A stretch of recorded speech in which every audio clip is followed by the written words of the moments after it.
and welcome to the 4Corners podcast. I'm Brad, joined as always by Matt and Shad. Gentlemen, how are you doing this fine fall evening? I'm doing all right. Doing good. So Is it unseasonably warm where you guys are?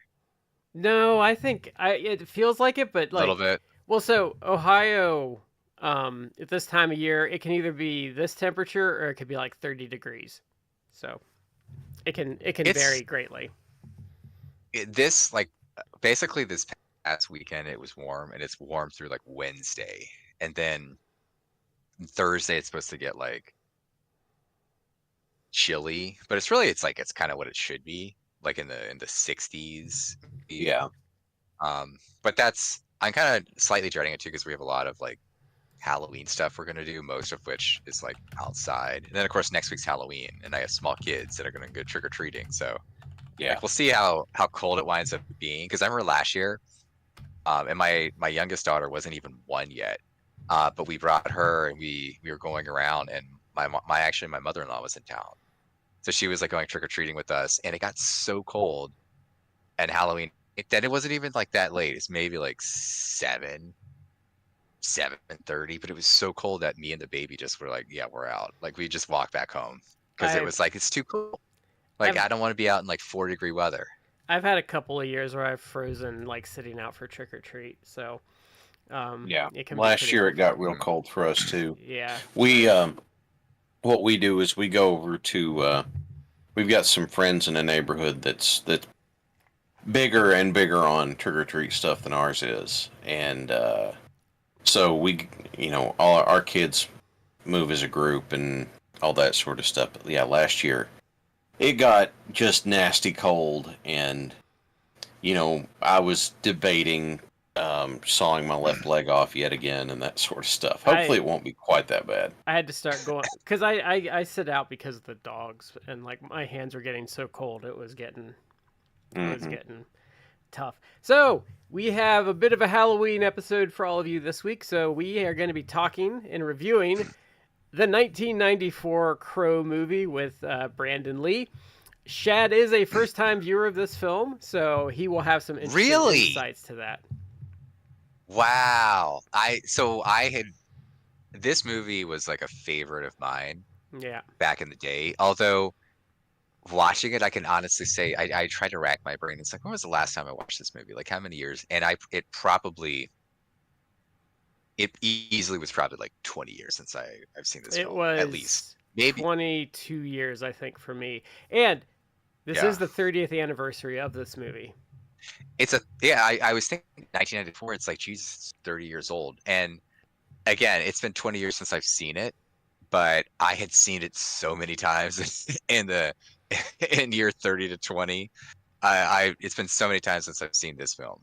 That I picked. I could actually recite lines that characters did. That's how I'd seen it so many times. It really resonated with me. That's probably no reason why I gravitated towards the Sting change when he changed the Sting. It's a very Gen X movie. We'll get into it when we talk about it. It is a very Gen X movie. It's dated. It's a bit dated, and not in a bad way per se, but watching it again, it's very kind of like indicative, or it's very of its 90s, time. or like that. It's of its time. evocative. Yeah, and I would say the thing that's the word. I would say the thing with it being dated though is that the being dated kind of adds to its personality, like because it kind of like pulls you. The thing with me is, like, I'd seen it before, but it like pulls you in and you're like, oh yeah, this is like a specific time, probably from like 1989 to 1995. And it's, like there are things that come with that. And I think it's dated. Yeah. Oh, go ahead. Finish your thought, bro. I think it's a very good movie. Some of the visual effects are dated. I would say it wasn't as bad I was saying it wasn't as bad as I was expecting. There's only like maybe 3 or 4 scenes I felt were kind of bad, but we'll get to it. Maybe we'll talk about Brandon Lee and his untimely demise and stuff. Because I have a lot of we will talk about it. him. We'll talk about it. I actually felt that the visual effects and everything actually held up remarkably well. But since we just briefly were talking about a film being dated, I will say, like, in fairness, like, dated shouldn't always equal bad. No. There are a lot of times when a movie is dated, it's like this isn't really great or good. And many things, like, we predominantly watch and discuss wrestling on here, but there's old wrestling sometimes that we can watch, but it's like, oh, this is dated, it's not very good. Although we've been watching a lot of, like, now 30 plus years old wrestling, especially with the 1992 USWA, and it's dated in some respects, but also it's kind of awesome in many other respects. But dated doesn't always mean bad, because sometimes it does, like you said, it can actually add to, like, the aura of it, to the charm of it. It helps create a style that goes with it. Yeah. And timeless is hard to do as a movie. Like, I would say something like Jaws is a timeless movie. Like, there's nothing that feels dated when you watch Jaws. Like, maybe some of the effects, but, like, the story, like, it doesn't really need the technology aspect. Like, you could, like, my niece at one point watched Jaws when she was like 12, and she's like 22 now. And she was fine with it, because I kind of warned her. She wanted to watch it. I'm like, okay, I'm just warning you. This is from the 70s. Like, it's not like what a modern movie is. Like, it's going to be slower paced than you're used to, but she was totally fine with it. But people call that horror, and I disagree with Jaws being horror. I think that's a suspense thriller. It's a suspense movie. Yeah. Well, many people would consider, like, John Carpenter's The Thing to be horror. Yeah. I think John Carpenter's The Thing is kind of horror. It's a type of horror. I probably listen more to science fiction, but it does have horrific elements. It has dread elements to it. Yeah, there are a lot of films out there that might, in my opinion, fall in the thriller category, and they're styled as, like, horror movies, and yeah. I wish I could do the dance, Chad. I can't. I can do a little bit of it. It's so John Carpenter's The Thing, I qualify as sci-fi thriller horror, because there's definitely horror stuff to it, but for, a thriller doesn't have to be a horror movie, but a horror movie can be a thriller as long as they're not just trotting everything out early and quickly. I should put The Thing on I put that on the to-do list. We should review that movie sometime. That's a great movie. I'm good. Oh, you don't? No. I'm not a horror guy. That's the thing. I'm not a horror guy. And so there are some things where I'm just like, no, don't. There are some things I do not need in my brain, or I don't need in my brain again. I successfully got rid of. So, but we'll get to it. We'll get to The Crow. So we have a couple of mini topics for you tonight. So the first one we're gonna start this light, because there's gonna be a thinky topic after this one. So when you were a kid, what is, like, the worst Halloween candy? Because I think we've done best before, but I don't think we've done worst. The black and orange wax paper wind-up ones. You know what I'm talking about? They're in plain black and plain orange wrappers, and are they like there's no. Are they like some sort of, like, peanut nougat? Yeah, there's supposed to be some kind of peanut thing, but I never had a good one. No, they're awful. And the problem with them is that, like, they're always, like, harder than they might as well just take a handful of gravel and just start gnawing on that. Yeah. Because it's about the equivalent in terms of, like, solidity. Yeah. Wait, hang on, I forgot. This is a perfect time for a Lewis Black reference. Every year, we always forget, and we stand there and we look at it and we go, candy corn. Corn that tastes like candy. I can't wait. Son of a bitch! Because... Son of a bitch! Yeah, that's... I have my bouts of... That's why hands went up for me, but I can't, man... I have my bouts of liking candy corn. I'm not gonna lie. I can't like candy corn. I absolutely 100% love candy corn. The Absolutely pumpkins are love it. delicious too. I have a bag in my cupboard. A bag of candy corn in my cupboard. You know what's better than candy corn is the mellow cream pumpkins. That is, not only do I rank that high, I rank that as my I don't number think one I don't think Halloween I've ever candy. had I that. love it. Now, this is not a candy, but I will tell you. The worst It's thing kind to of a get. candy corn product. Mellow cream pumpkins are kind of a candy corn product. They're just in the little shape of pumpkins. Like, Oh, okay. yeah. It's not candy, but the worst thing to always get as a trick or treater was an apple. We had an old lady in the neighborhood that always gave out an apple, and it's like, I'm not allowed, that my Healthy parents snack. aren't gonna let me eat this, right? Yeah. So when it comes to non-standard stuff in your bag, I don't actually hate on it because I realize something. Whenever you go and if you go and buy enough apples to hand out to kids, yes, of course, you're going to have to cut them up and make sure that it was a myth or it only happened because one guy was trying to do it to his own kids for insurance money, which spins me into a whole shadow realm of pissed off. It's hard for me to deal with. We looked this up on an old episode. It was that, and then there was like some dentist that like gave kids laxatives one year or something. By accident or something like that. No, I think he did it on purpose because he was a douchebag. Okay. Well, and the why can't I remember the Tylenol murder case? I think had a lot to do with it. Tylenol murder case. Yeah. Which I think technically that's still like an unsolved. Oh, it's unsolved. Yeah. It's unsolved. It's unsolved. They've kind of narrowed it down to who it very likely was one of the handful of people that they identified. It was likely one of them. Yeah. It's as a sidebar like that. You actually read up on that case. It's actually crazy because terrifying. It is terrifying, but from that case is when you had all of these like different safety precautions on both food and medicines that you see now that you kind of take for granted. Like we're of an age where like these things have kind of always existed for us. But the crazy thing is that they did it. Like you could just like walk into any pharmacy and just like pop open like a pill bottle and just. Well, you literally could just like I want to eat like 100. And they did it right now.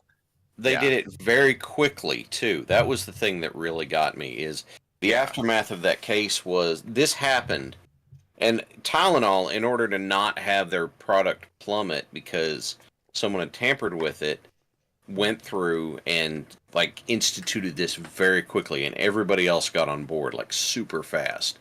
It was a case where this horrific, awful tragedy that happened spurred actually a good outcome, which that's nice. I still would have rather it be like, hey, it'd probably be sanitary if we sealed our bottles before we sent them out, and then we could have had it without the tragedy, but, if wishes were fishes. I think it led to the gel tablets being invented, too, because those are harder to tamper with. But I was going to say, too, I've always wondered, I'm not like married to the theory or anything, but I've always wondered if what happened is if someone poisoned their spouse and then tampered with the medicine to try and cover their tracks. That strikes me as a risky proposition because the first people that are going to get examined are the ones that are near the victims. Because if I remember the statistics right, most cases of murder that happened are not to unknown people. No, it's like the cases that everybody talks about are serial killers with proclivities for picking up low risk strangers and stuff, but usually the person and they done pissed you off in some form or another. You're overwhelmingly likely, like based on FBI statistics, to be murdered by someone and someone of the same ethnicity as you. Like, I mean, that obviously goes hand in hand, but like it's something like it's like well into like the 80 percentiles, I think. Yeah, it's like, way up there. Like straight, and that's the other thing. I always hate because I have to correct people all the time. But like when people get into stranger danger stuff, I have to constantly remind them. No, like 90-something% of kidnappings are custody disputes. Yeah, they are. I think it's like 92% of them or something like it's some crazy amount is like. A lot of them is something like that, but it's the idea of the idea of those that are stranger danger cases, because now there's nothing to go on, is part of what makes them so scary. I kind of Um, wondered, based on some stuff like I've listened to over the years, like with the stranger danger thing, how many kids that had a bad result because of stranger danger versus how many people it actually saved. Because there's a lot of cases where I think like, man, if kids hadn't have had that, they might have been more comfortable going to an adult like that was a stranger and all that stuff. But that's really hard yeah, to quantify. but you can't I go mean, back and change the past. there is nothing wrong with teaching your kids to be careful in general. I think it was a little overboard when we were kids. Oh well, yeah, that and Stranger Danger and Satanic Panic were through the roof, and the idea that the after school specials would have people who would not only be giving you drugs for free, but trying to force them to you. It's like, that's not how this works. And the sensationalism was bad then too. Lots of folks are like, oh, the sensationalism's awful. Now, it's always been bad. I remember that It's just time. with the internet, it's got a bigger megaphone to bounce around more. I remember that time I successfully abducted Matt because I pulled up in front of his house in a big white van that said free tacos and free baby Yodas. I love tacos. So Baby Yoda, he's not Grogu. Speaking of non-standard things in trick or treat, we also had a house. I think it was another old lady too. She gave us pennies. She gave out pennies. Oh for yeah, trick or treat. when I was a kid. Nowadays, like the penny thing goes far it did way back in the day. Like nowadays, you know, a roll of pennies maybe, but A penny no, was still like, yeah, kind I of got worth that. something when I was a kid. Yeah, that's what I mean. Like you could actually use it for something, but nowadays not so much. Yeah. I was gonna say, so I speaking of rock hard things that break your teeth, though, I'm gonna probably get hate for it, but Charleston shoes were garbage. Yeah, I never liked those. I would say yeah, anything that's really any candy that's like either chewy like that, like taffy, or like because you don't know how when it was produced essentially. You don't know how long it's been like on the shelves. So, it's the same concept as like the nougat candy things. It's like I may conceptually even may want to eat this, but I go to eat it and it's like I really am afraid I'm gonna like pull the tooth out of my mouth, like Yeah. biting into this, or it getting stuck, or I just hate it's when it not gets worth it. like the stuff that like when you try and eat. I think Charleston shoe does it. The stuff that like molds itself to your teeth is the Yeah, worst. yeah. Gets Especially down in the cups of your molars. Yeah, especially like because I had braces, so like I'm still like, if you ever had braces, I don't know if either of you guys had braces, but you're like forever sensitive to like stuff on your teeth. Yeah, my One of my kids will probably need them, but I never had them. yeah, my youngest might need one just because she loves her pacifier. But my kids were different. Like my oldest one couldn't have cared less for the pacifier. My youngest one like always like adores the pacifier. So Yeah. we're afraid it's gonna like affect her teeth. But anyway, this is personal preference. I hate anything licorice flavored. So if I were to go trick or treating and like I got like a Twizzler, it's like that's right in the garbage can. Like I don't want that. Oh no, man. As long as it's not black I love licorice. Twizzlers. I don't do black licorice, but anything else I'm down for. Like Black licorice is only because it has more of the licorice taste, but like to me, any Twizzler was just garbage. But see, when I was a kid, I mean, same for you. Black licorice was like old man candy back in the day, and my theory to this day is still that black licorice was only popular then because they had all killed their taste buds with smoking, so they needed it to be as obnoxious as possible so they could get any flavor. Is it Mike and Ike's that is just black licorice candy, or is that Good and Plenty's? It's not. Actually, I was gonna reference Mike and Ike's because I can't stand to eat those either. Those are like, I don't think they're directly like black licorice. I think they are maybe like licorice flavored, but they kind of they do some like artificial fruit flavor stuff with Mike and Ike's. But I think they're gross. I can't stand those. Is that Good and Plenty, or is it Mike and Ike that's the black licorice one? I think Mike and Ike has a black licorice in it. Like they've got an assortment of flavors. The thing I was going to say about the non-standard stuff in the bag, I realized when I got older, you're going to be into if you're giving out with the numbers of things being equal that you give out, you're going to be paying a lot more for giving out apples and toothbrushes than you are like fun-sized candy bars.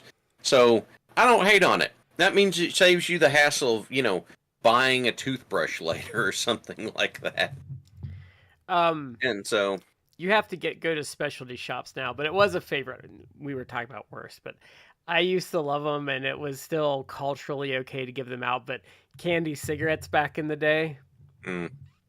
Oh yeah. But I could I never saw those like just in the store. It was always like I had to go like a specialty. I was in like a specialty store or something like that that would have something like that. That wasn't like something you can still I couldn't find get that them. next to like a Snickers bar. You can still find them if you go to like a candy shop. Some of them still have them, and they still have like the bubblegum cigars. And there's one other one. I don't know if I didn't really care for them. Did you ever? It wouldn't be my worst, but do you remember I think I would get them at Trick or Treat. The wax, like things that were like the fake soda cans, and you'd bite the wax part off. And oh yeah, my brother liked those. I didn't care for them.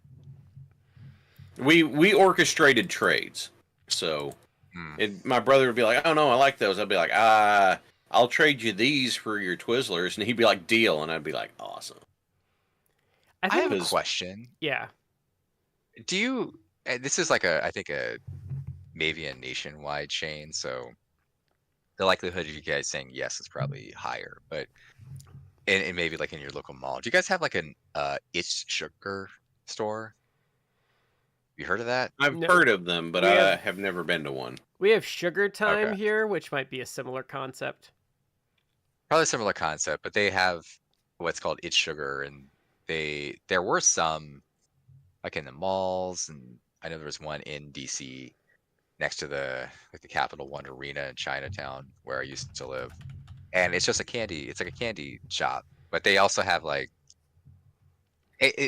candy shop in the sense that they have like the bins where it's like I can go and like use the little hand shovel and shovel like some candy in a bag, and they weigh it, and it's actually they had it right next to the Capital One Arena, of which there is a movie theater, so it was good concept. You could just like get a bag full of candy and then go watch a movie and be eating the candy as you're watching the movie, and not paying like the $50 for like a bag of Raisinets or something. So it's like what Kroger used to have those, and then they were like, "We're not doing that." Yeah, anymore. Yeah. Like the grocery stores back in the day when I was a kid used to have something like that, and they did it probably because like germs, I would imagine. But well, probably.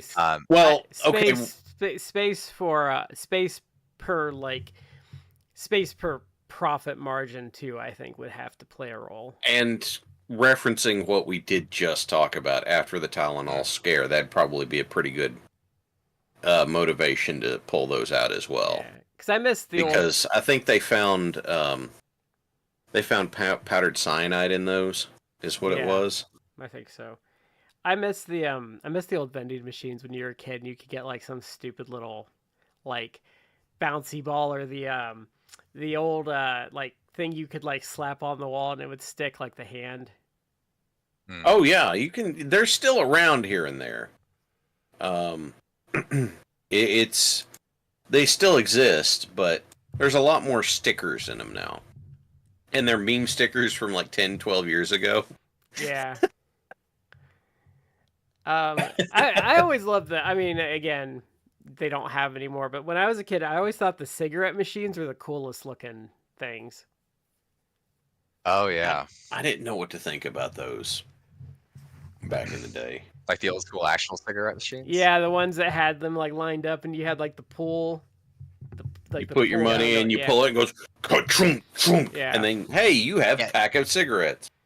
Obviously, for many reasons. Obviously, because our culture like kind of very much frowns on smoking. Like they've largely done away with that. But I know here in DC, there was one particular bar in the area that they still had like an old school, like one of those cigarette machines. And I think it still worked, but that was after I basically stopped smoking. So I have no reason to use it, but they still had it in the bar, and it's like, maybe I want a pack of Marlboro Reds and just like put your money in.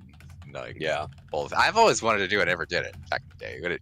Back in the day, if I wanted cigarettes, I'd just do like what every other smoking degenerate would do and just go to like, 7-Eleven, buy buy a pack of cigarettes. But those work for it. As a kid, you like fascinated by that. And, it was it looked cool. It's like I want to pull the little knobs.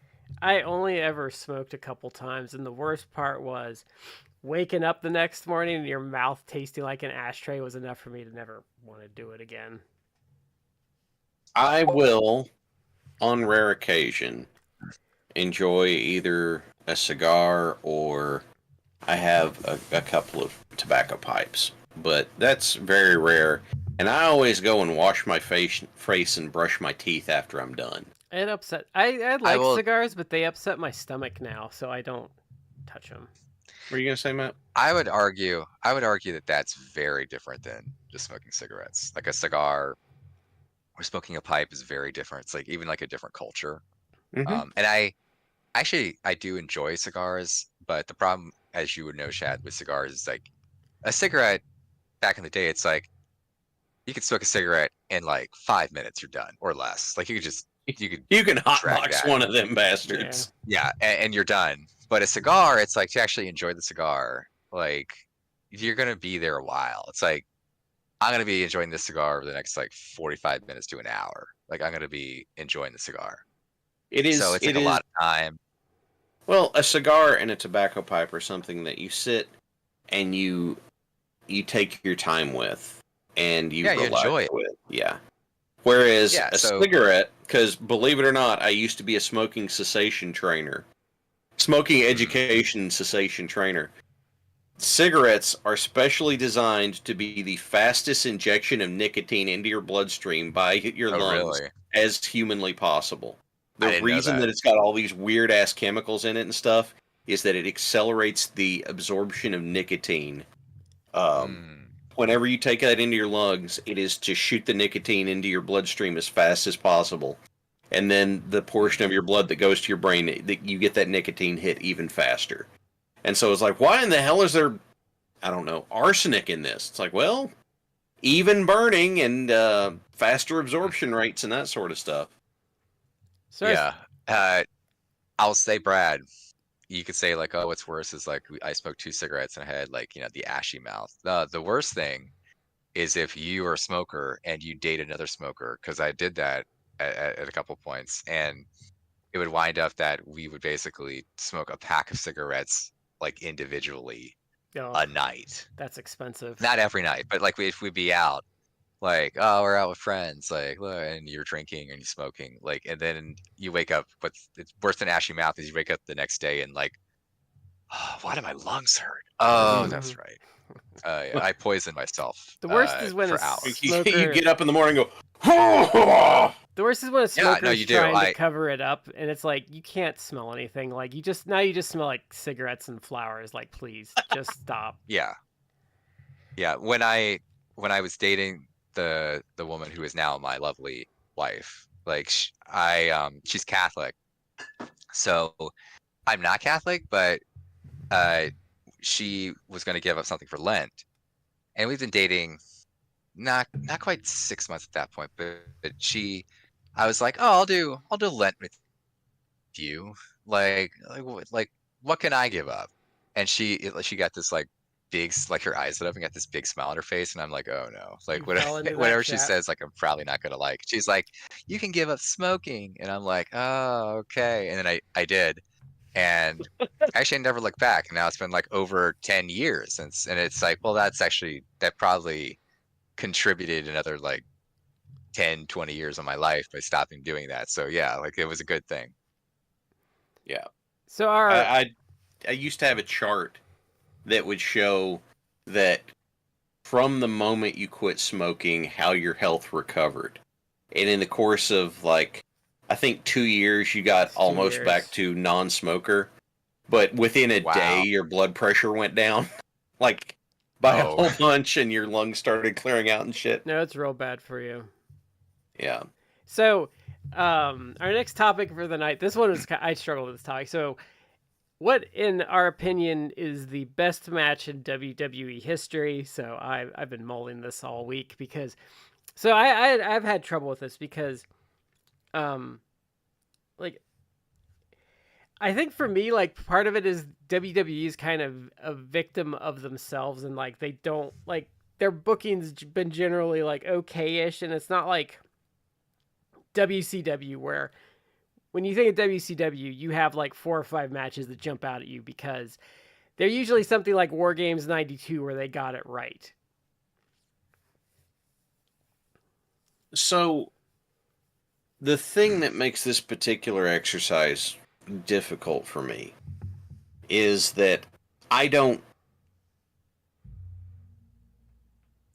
in my head qualify things as best anymore. I qualify things as what I enjoyed the most. Because there's plenty of stuff. There are matches that are technically excellent that I don't care for. And I'm just like, I don't like it. And I don't give a damn how good it technically is. I don't like it. I don't want to see it. I'm not interested in it. And the other problem that I have is, and I want to find a way to be fair whenever I say this, because it could be real easy to just get into the critical mindset on it. But as Brad said, sometimes WWE can kind of be a victim of itself. And when you have a formula up top that works, it has seemed like they try and get people to emulate that kind of formula. The biggest offender in my mind being the early 2000s main event style thing that they talked about, where it was a lot of brawling, a few moves here and there, almost entirely back bumps, and unless it was like Stone Cold, who was just a cardio machine, they were slower.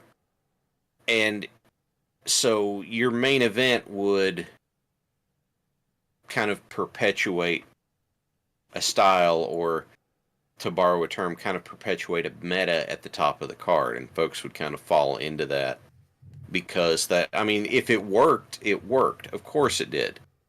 But it makes it hard for me to like parse out stuff I enjoy more. And so this is a real struggle for me to just pick what I consider the best. I have a list, but do you have any that jump out at you, Matt? So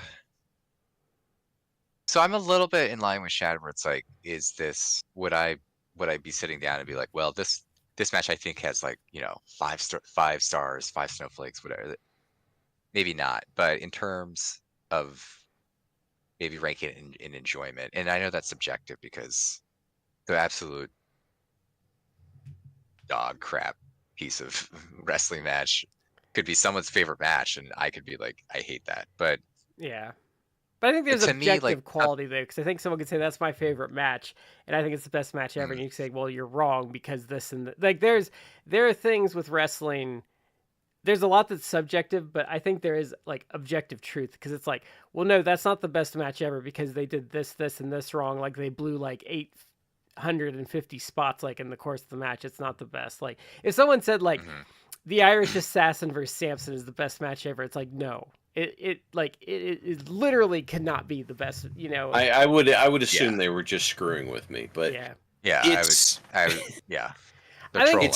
I think what the difference for me is that, like, so if you said, what's the best match in WCW history? I'd immediately be like, okay, well, there's War Games '92.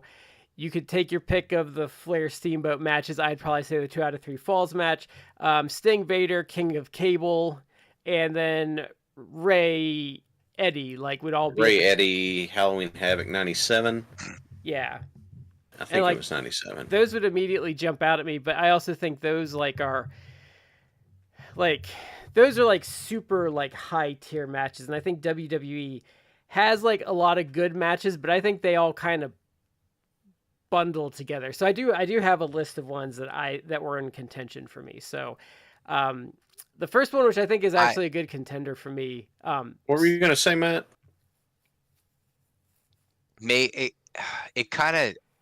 if you ask me this question tomorrow, I may give you a different answer. You ask me Yeah. maybe in like 10 minutes from now, maybe I changed my mind. But I almost want to say perhaps like Warrior Savage from I think it was what, WrestleMania 7. Yeah. That's pretty high up there, if not the one. And that's not even like, obviously, is that the best like worked match? I don't know, but in terms of like the storyline it told, like I think it's pretty up there. And it kind of goes into we did multiple episodes of the show on really it was the Mega Powers Explode, but honestly, the amount of stuff we looked, it was kind of like Savage's run in the company from when he first kind of debuted up to, or shortly after he debuted when he was a heel, up through him becoming the face champion and then turning heel and then he continuing to be a heel. Obviously, it kind of, to me, it culminates with WrestleMania 7 when he retires. And obviously, he came back a little bit later, but I think that kind of this Mega Powers thing and the Savage face heel, like turn dynamic, everything kind of built up to Savage Warrior. Yeah. In 7 and him losing, and that was that kind of needed to happen for him to have the redemption and to be a face later on. So, Brad, what I was gonna the WCW matches you listed off there, I think are all good examples to go to, except they're all so different from each other. They exemplify different styles, and I can't. For me, it's really hard to put them up against each other because of that. You know, you want me Ray Eddie being different than Sting Vader in such a big way. It's like they're both wrestling, but it's not really apples to apples, you know. I think like 92 War Games though, like for that, because of the booking with it, and if someone said that's the best match WCW ever did, it'd be like, I can't argue with you. Yeah, and that's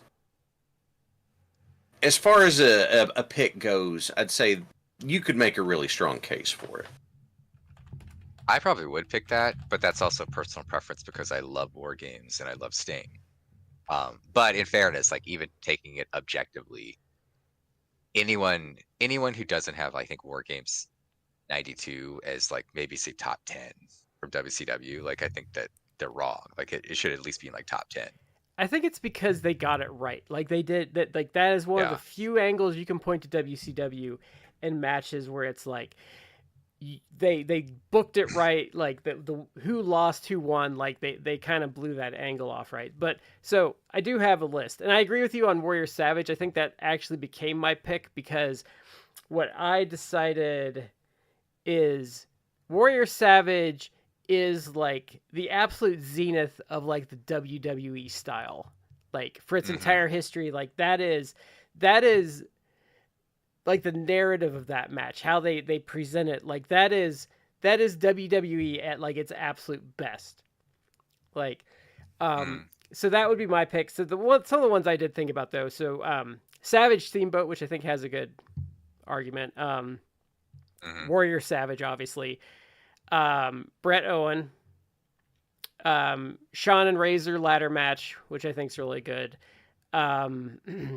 It would actually probably be, I did think about it, but Bret and Austin at WrestleMania 13 because the narrative and the double turn and that's so well done.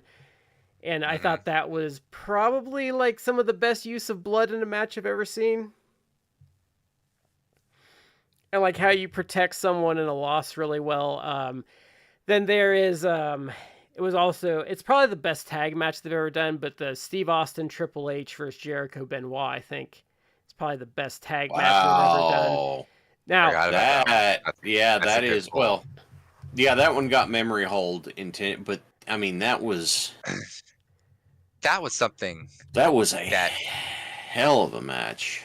It was, and people nowadays probably they really can't like appreciate it, but we were coming off like basically WCW dying and ending, and that match really was like to me it was like a signal that it's like, oh my god, they actually, guys like Jericho and Benoit, like they're going to push them as like they're the next thing, they're like the next big thing. When that wasn't something that traditionally, like in the WWE, like that guys like those would be pushed or elevated to that level.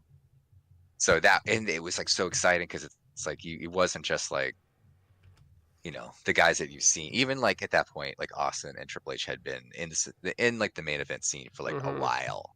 So it's like, oh my God, it's new guys. And it was guys that you wanted also them to elevate. and it was also the comeuppance for the 2-man power trip. Yeah. Because that was at a time where the Austin heel turn was actually kind of working, and everybody was just like, "Oh, on Triple H." Matt, What? dude? Matt, I love you, but I will slap you for You're that. pathetic. What? I said you're pathetic. So then just, I would say the problem is actually at the time, contemporaneously, it actually was funny. It but worked then they still for do him. it. They still do it 24 years later, and it's like, but no, that particular 24 match, years later. Yeah, that particular match was the zenith of we hate, like the crowd hated the 2-man power trip. You had Benoit and Jericho. I mean, just absolutely thrashed them every which way, and yes, that was outstanding. I mean, I have to give Triple H credit. He did he did a really good job as part of that. Even if I don't like Triple H, I'll say, he's got his moments. Oh man, him trying to. I mean, even the fact he tore his quad in that match too, and he still kept going. Yeah, and then so then around that time, there's like I think it's a SmackDown match with Benoit and Austin that's absolutely awesome. Dumb ending because they do like the Montreal screw job thing. Was that the 10 Rolling Germans match? Yeah. The 3 Stages of Hell match with Triple H and Austin, I think, was really good in that era. I don't think it qualifies as best. Then is it Shawn and Taker at Mania, I think, is really good. Oh, the send-off match, yeah. I watched that one time, and for some reason my memory on it is hazy. Benoit is it Benoit Angle at the Royal Rumble? That one's really good. I would actually say it'd be really high on my list. Wyatt's Shield. Okay, so funny story, true story about that one. The Wyatt Shield. So I got some folks into wrestling here recently, and I got it. Oddly enough, the way I got them into it was actually because I told them the background on the Hangman Swerve story, and they were like, I want to see this. And so they saw some of it, and then they saw the cage match, and they were just like, I need more. And so I made a list of stuff for them to watch, and I said, and to be fair, because I'd made a list of AEW stuff, because that's kind of what they'd asked for, I said, I'm going to throw a WWE match in here too, and it was Wyatt Shield. And they hated it. And it was not that they hated the people in it. They hated the production around it. The production of that match killed it. Is that peak? Like they weren't doing were they doing the shaky cam? It was not yet? It was not peak done, but there was still a lot of done-isms in it. I think they cut a lot in that. They zoomed in a lot and they cut a lot. And one of the women that was watching, she was just like, "Yes, the man has sharp cheekbones. I got it. Can we please get a wide-angle shot?" That's funny. Like she's saying this live as we're watching it, and I have my mic turned off because I'm just cackling. But it's hard because what do we put in there as the what are we going to have as this discussion? Because like Hogan Andre was hugely drawing in a massive amount of heat, but as a match, not great. It's no, I'll disagree with you on that one. I've watched that recently. It's not like an amazing match, but it's better than it gets credit for. Like the narrative they flow throughout that, and the way they work it, and like if you take into account like the context of like the promos and the stuff they say back and forth and the way it plays into the match, like it's better than it deserves. It's not great. Like some of their later stuff is just dog shit. Like that one's actually pretty decent. And Andre in that era though, even when he was like as washed as he was, like there's like a hacksaw Jim Duggan match that's like stupidly like impossibly good. Like I think there's like a cage match with Savage that's good. Like Andre could still like, put some work in. And I was gonna add like I'm just throwing ones out here that I thought of. Bailey and Sasha from NXT Oh Takeover. yeah. I would say Johnny Gargano on Andrade, the first Ciampa Gargano match. I would say Sami Zayn Nakamura is pretty high up there. Mm. And I don't think they've had anything like super recently that I can think of. But that's kind of the stuff I thought of. But I kind of think Warrior Savage for like the things it does well narratively. Like there's so much to talk about that I love from that match. Like I love when that point in the match where like Warrior like picks him up and just gently places Savage on his feet and just smacks him right upside the face. Like stuff like that, like the hatred, like how Warrior like doubts himself until Savage like hits him, and then he just destroys him to the point he just steps on him to pin him because Savage can't stand up anymore. So there is the thing about just first blush. I think I might be talked into agreeing with you that Savage Warrior is probably it's like the best, most WWF match I can think of. But Savage planned everything out. I could not have worked with Savage because he planned everything. I think Warrior told Sherry Martel that he had, oh no, it was like 20 pages of notes for that match. Yeah, something like that.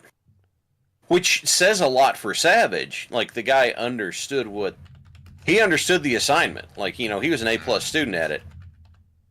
And it's not to take anything away from it, really, because to go out there and have a completely scripted match and know what to do, how to do, and get the crowd, like that sort of stuff, that's brilliant, okay? Like, that's incredibly smart. The storytelling that's in it, I think, and the culmination and all that, and the post-match culmination and that sort of stuff, I could be talked into agreeing, saying that that's the one. So, I don't know. It's, like I said, it's really hard for me to parse this. It's... Even asking me for my favorite match today, I won't tell you one. Because it's like, you're the best match. It's like, I don't have the best match. I have some matches that are favorites of mine. What would be my... But I don't have the best match. Do I have a favorite match? Like, this is like asking me my favorite song. It's really difficult when people want, like, what's your favorite movie? What's your favorite song? Like, I don't know. Right. I don't like, if you gun to my head, I can give you 5 movies.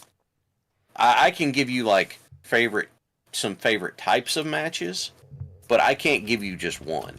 And frankly, I don't think it's fair to do that. Because I think that what it does is that it inhibits your way of thinking about it, because so many different things go into so many different kinds of matches. Some folks are,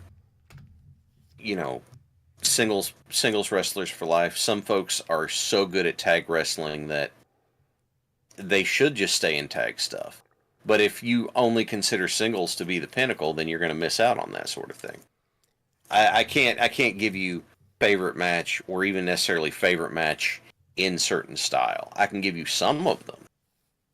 Let's see. If you put a gun to my head and said pick 5 matches that are your favorite, let's see. Let me see if I can do this. Okay, Hanson, Andre, we'll say.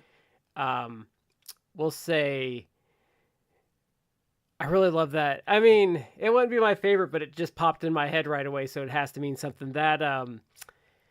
That Atlantis Viana Tricero match we watched, like, I really dug that match. The mask versus mask match we watched.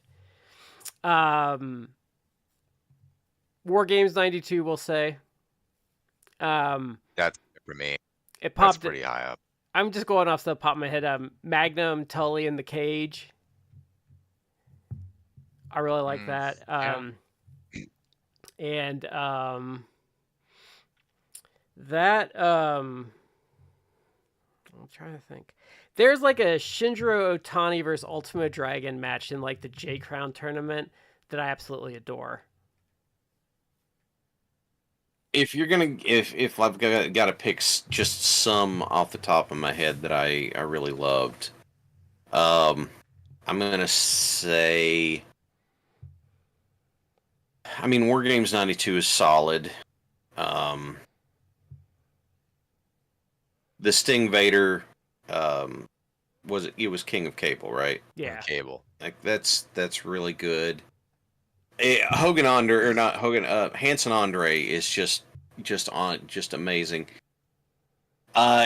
Pick any one of the Briscoe FTR match series. I don't care which one. Just pick one of them. I'll say dog collar match because that one is pretty awesome. I mean, that was the culmination of it.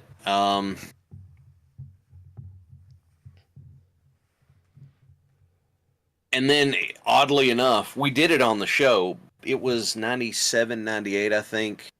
DDP Sting for the title 98. On Nitro. And the reason I say that is because it is such a good encapsulation of a few things. A TV match that doesn't go too long, a face-v-face matchup. Both guys come out of it looking good. Like, it does so much different stuff right. And there's other things that are around that I look at and I'm like, that's fantastic. I saw in chat Danielson Omega from Grand Slam. It was great. You know, there are lots of Hangman matches I really like.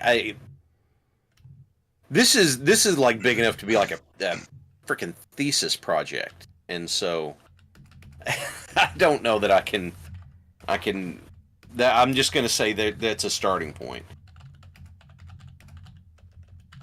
Yeah, I'm trying not to go like snooty because like the problem is like I'm like, oh man, people are gonna be so mad because I didn't say anything All Japan, but it's like there's so much of that I haven't seen in like years. Like it's like, well, I know there's like Mizawa Kawada stuff I like, but like which one? And Oh, I was gonna say, because I looked it up. Hold on, let me get the exact year because I just had it.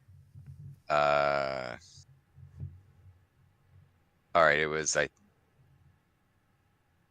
can't recall if like cage match inverts number. So it was either September 6th, 1995 or June 9th, 1995. But it was Akira Taue, Kawada, and versus against Kenta Kobashi and Misawa. yeah, that's a like good in one. the yeah, that's arguably the best tag match of all time. And Yeah. it is legit. Again, we don't really talk about star or snowflakes, but it's legit like a 5-star match, and it's an absolute classic, and it's just a war. Like, that's great. And it's a personal one now that I think about tag matches. It was from like 2000, I think, but it was right after the Noah basically Exodus. All Japan.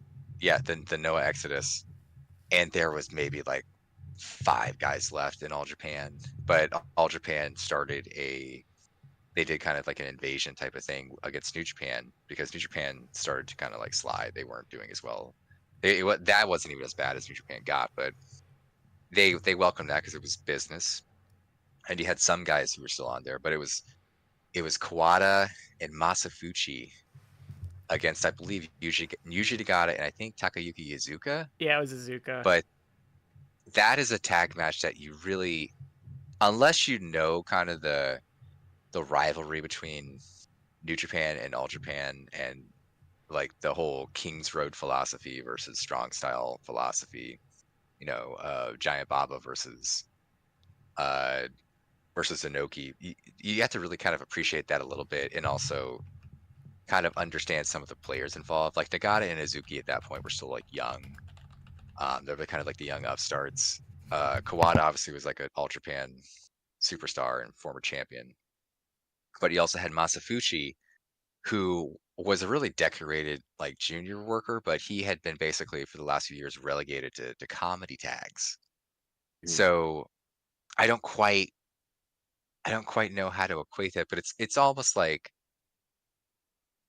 you have if you were to do a match now trying to equate it to modern stars, it'd almost be like take Hangman Page teaming up with Orange Cassidy, but not Orange Cassidy as he is now, where he's transcended the meme wrestler to being kind of like a serious Like technical wrestler who's still kind. Yeah, 2019 Orange Cassidy. yeah, but take like Orange Cassidy, he was like the comedy mean wrestler.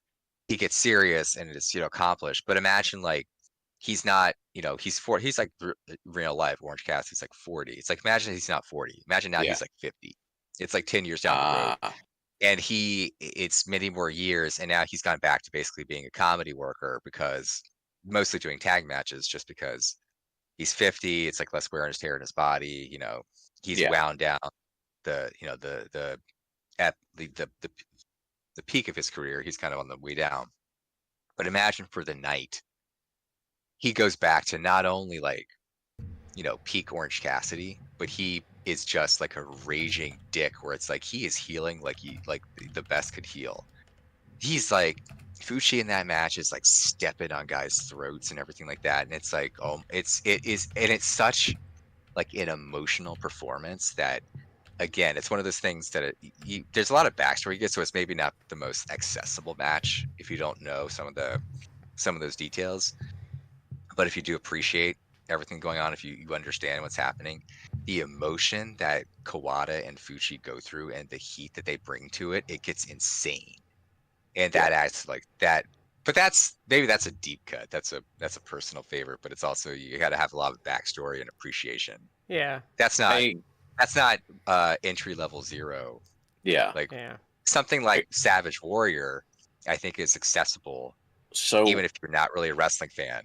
Yeah, something happening in chat reminded me of one other I'd have to add to my list. Samoa Joe versus AJ Styles versus Christopher Daniels for the X Division title. That's the best TNA match of all time. Oh my god, it is so good. Can we talk about one that like I don't think is like the best match of all time, but it is like a personal favorite that we discovered via the show, and it happened on a lost episode, but it did pop in there. But the Ted DiBiase Hacksaw Jim Duggan taped fist match that we watched from Mid-South. Really good. Yeah, and the first concession stand brawl, I love that. I wouldn't call that a match, but man, like just the mayhem of that one is like great. And that's fun. But if you also want to work in the concession stand, we're just wigging the hell out. No, they're freaking out. Remember the second one though? The lady's like screaming because they didn't tell. Like the lady that owned it like was screaming because they didn't tell her they were gonna do that. Yeah, I know.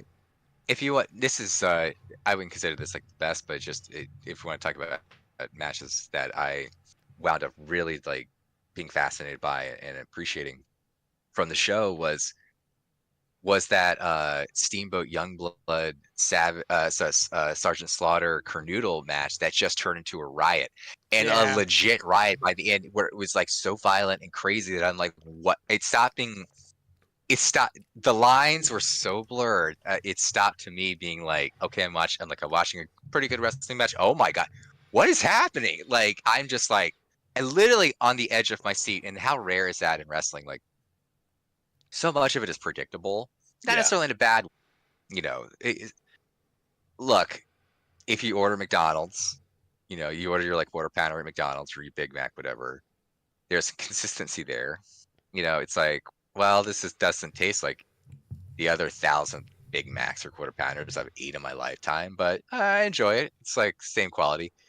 That's not bad necessarily, but sometimes it's like this, you see crazy stuff that's almost like innovative, or it's just completely bucks what you're used to, and it's like, whoa. And that match was kind of it for me because it was crazy. That you know what blew my mind in that feud, and it still does. And this is spoilers, so turn it off for the next let's say minute if you don't want to hear a spoiler for a 40-something-year-old feud. But when Private Jim Nelson was the mole, it literally blew my brains because it put so much like context to everything that had been going on behind the scenes. Like, and his grievances were like so real, but like when it was Jim Nelson, I was like, holy shit! Like you literally blindsided me with that, and I was so in. I talked to Sergeant Slaughter about that angle.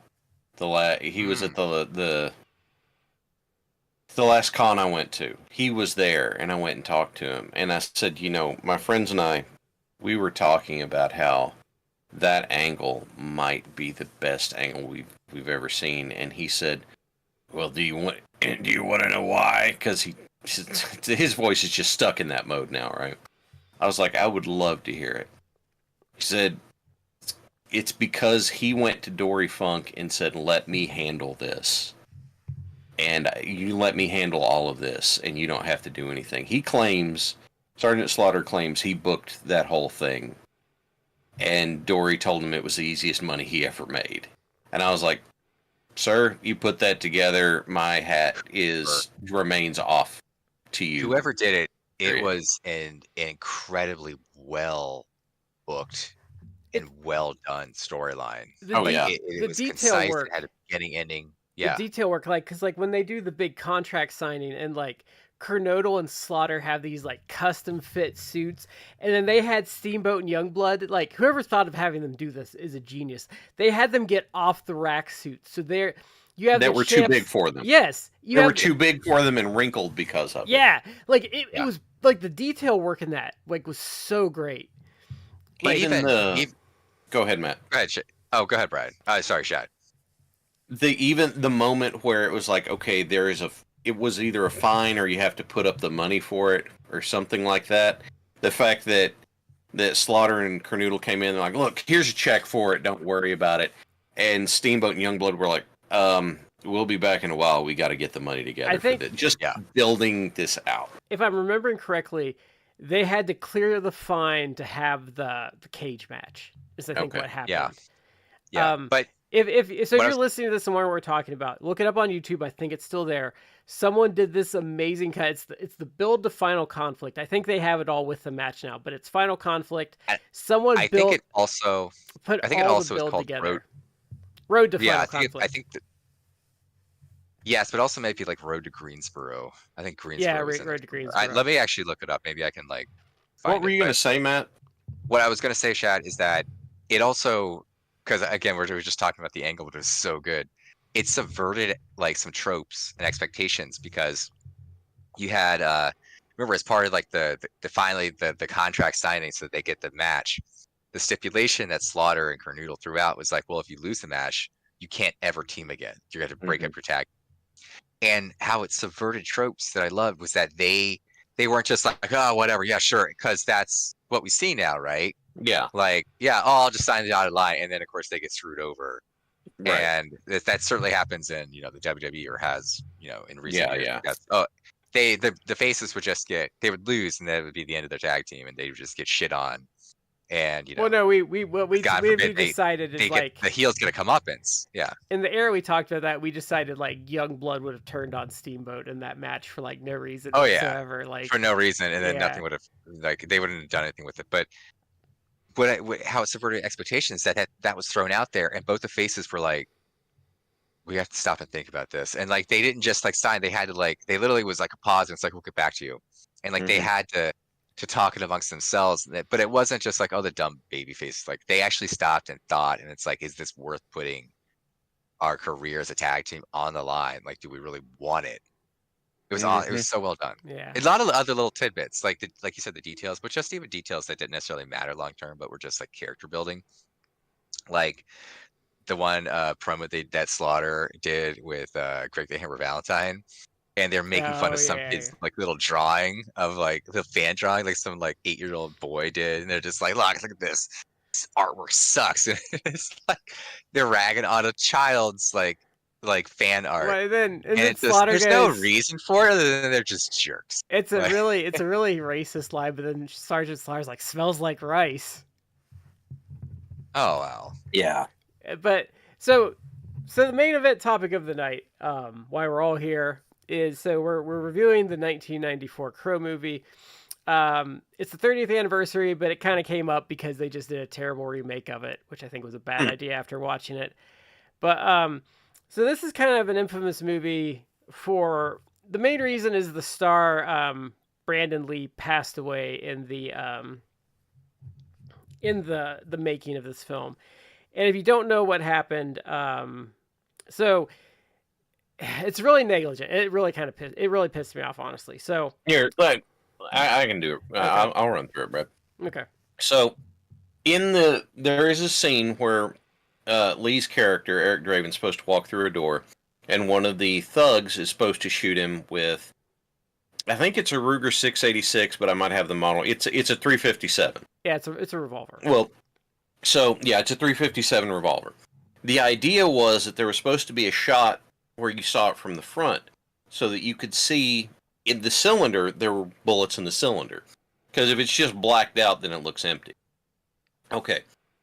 So what they had done is they had taken a bullet and they had tapped all the powder out of this right here, and they had put it in the gun for the thing. What they did not, and so I don't assume that everybody's watching does or doesn't know. I'm not trying to talk down or anything like that. But this part right here, the brass on this one, that's what ejects whenever you pull the trigger. The casing stays behind. The powder in here propels the actual bullet out of the gun. They took all the powder out. What they didn't do is they didn't take the primer out of the back here. And so whenever they pulled the trigger for the scene, the primer went off. Well, it's not strong enough to propel the actual bullet out, and the bullet got lodged in the barrel. Which is, if you don't know your guns, that's called a squib load. So what it's a very squib is also go ahead, Brent. I'm sorry. So when they tell you, like, if you go to the shooting range, why you always point your gun down the thing is a squib load is. I've never had one happen to me, but they aren't uncommon, and it's why they happen enough to comment on them. Yeah, and so essentially what happens is there is a bullet left in the chamber. So Shad can continue telling, but yeah, and so they did that. They didn't take the primer off. This was a lazy way of doing it, because typically what you do is you get dummy rounds or snap caps and put them in there, and they're not live. I don't have a snap cap to hand, but a snap cap, this is a 9mm. A snap cap looks just like this, except it's probably like mine are red plastic here. And so what happens is they did that, and they fired it for the thing, and so the bullet's still in the gun. But nothing came out. Nothing bad happened. And so, okay, we're good, and they take those out. For a later scene, or to do it later, they put a blank in it. A blank does not have... A blank has powder in it, it has a primer in it, but it doesn't have, a bullet in it to go anywhere. So it's got... Whenever they put that in there and pull the trigger, all that power goes off. And so the squib, which is also the name for those things you put under your shirt for a gunfight scene, and like you're getting shot, and so you're like your shirt's blown up and blood's... Those are also called squibs. I don't know why. But so with the bullet still sitting in the barrel of the gun, whenever they fired the blank off, the bullet came out of that gun almost as fast as it would have if it was just a regular round. And I mean, they were pointing it right at him. When it hit him, and it shot him right in the abdomen. Yep, like the worst place it could have possibly hit him. And they were, it sounds like they were a little slow to react, because I think they thought he was screwing around. Well, and they went to check on him, and his pulse was fine, and there wasn't a lot of blood, so they were like, what's going on here? Like, they were confused by what happened. But yeah, I was reading up on this, Shad, and they thought that what happened was like he threw himself back as like, he was acting, and that he maybe like hit his head, and maybe he like, you inadvertently like knocked yourself out. But maybe initially his breathing was fine, but apparently like very, very, you're right, like they didn't really see like blood or a lot of blood, but it seemed that very rapidly his breathing became like shallow, and he just he was obviously in some sort of medical distress, and then from there it went down. I think it seemed like it knocked him unconscious. I guess the small mercy is that it knocked him unconscious, from which it did not seem he ever regained consciousness. So I would. He was in It's a tragedy. surgery So for like 5 hours, I think, and they couldn't save him. it's a tragedy, but you would hope that he just was unaware of everything that happened, because I think he's probably gone before they even got him off the set, truthfully. It's a real shame, though, because I hadn't seen this in a long time. And so I'd kind of told them this before. So I think his dad, Bruce, has a lot more charisma and screen presence. But like Brandon, I thought, like, at the actual craft of acting, I thought Brandon was better than his dad. Hang on. I want to bitch about the incident for just 1 minute longer, if that's okay. Yeah. Oh, absolutely. It kills me, not literally, obviously, but the thing that kills me is that a competent armorer would not have had this issue. A competent armorer, I mean, okay, if I go shooting, and I'm not going to grab something, but let's say that I go to the range, and I go shooting. When I get back, I clean my stuff, and I run a barrel snake through the barrel to make sure it's clean. Even if I don't, let's say we get home and, oh God, something's happened and I don't have time to clean it right now. I still lock my stuff up, but I make sure that it is empty and unloaded and there's nothing in the chamber. If your job on a movie set is to make sure that the firearms are safe for use, how in the shit do you not check the barrel of a gun that was just on the set being used? Like, how lazy ass shit is that? I am blown away by that, and it just pisses me off to no end that your whole job being the armorer is make sure we're using the right rounds, make sure that the guns are safe, make sure. And you skipped on the, I don't know, make sure guns are safe part because you were like, I'll be fine. Well, now maybe I'm casting dirt on somebody who is exonerated. I don't know, but the very concept of it pisses me off. I think what upsets me though is like you would think I'm speaking like technically as someone that uses guns, is like you would think even between like shoots and like scenes and stuff, like you would clean it because if it's one use, but like if you clean it, your chance of like just mechanical malfunction goes way down, so you wouldn't necessarily have to redo a scene or like screw with it later. So it just seems like, well, you should probably just clean it between scenes and stuff. Like, and that's a great way to make sure that the chamber is clear and everything. Like, it just seems like it was lazy. Well, it's a revolver, and some people get the ideas that you don't need to clean revolvers. I am of the opinion, clean your stuff. I took a revolver to the range. I got home. What did I do? Open it up. Cylinders are empty. It's a short enough barrel. I look down the barrel. Barrel's clear. Do I need to clean it right now? Because there's not the same kind of moving parts? Maybe not. Guess what? I did it anyway. Especially if your job is on set, make sure gun be safe, then damn well make sure gun be safe. And I'm not just ranting and raving about this because, I was a big Bruce Lee fan, and to have this happen to his son and that sort of thing, but it's just, it staggers me that that's your job, make gun be safe, and yet you don't make gun be safe. Like, we got someone in chat saying that this was the thing that kicked off more strict firearm safety. And it may be, but then again, it's not like there haven't been incompetent armorers on movie sets. For example, Alec Baldwin. That one. Sorry, it just pisses me off, and I just want to yell about it. It's because you and I are hobbyists, and we take it seriously, and someone's probably getting paid more than like you or I make it our actual jobs to not have that happen. Probably put together. Yeah. And I think it's a shame because like I watched this and I'm like, man, he had a lot of potential, because I was thinking like, man, it was the right era. Like you wanted your action stars to be able to act. Like I could have totally seen him in like the X-Men movies. the Matrix. I bet he could have had a big role in that. He probably. It's not unrealistic to say he could have had the main role.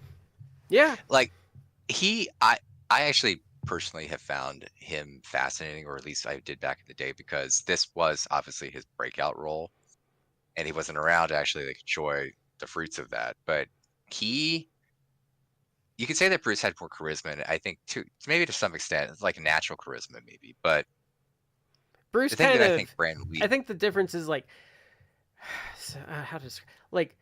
Bruce was just cool. Like his existence, he was cool, and he commanded your attention. Like when Bruce was on the screen, like whatever he was doing, he just commanded your attention. And I don't think Brandon had like in this. Like I mean, it's a small sample size, but like Brandon didn't have that same like instant command of your attention. well, the word has been overused now, but Bruce had aura. Yeah. He had aura. So Where Brandon didn't quite have that.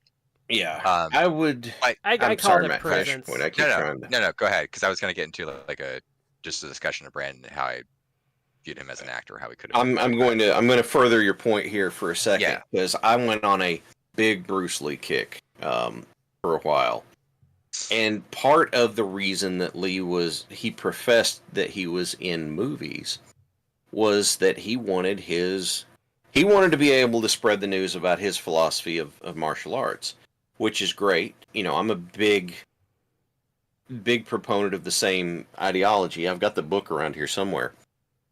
So what is he doing? He went into movies in order to increase his notoriety so that he could spread that more. And so my takeaway is that Bruce was not going to bend as far or act beyond a certain way because he still wanted to be. He didn't want to do anything that he might view as not being taken seriously. And whereas Brandon didn't have that particular hang up, and Brandon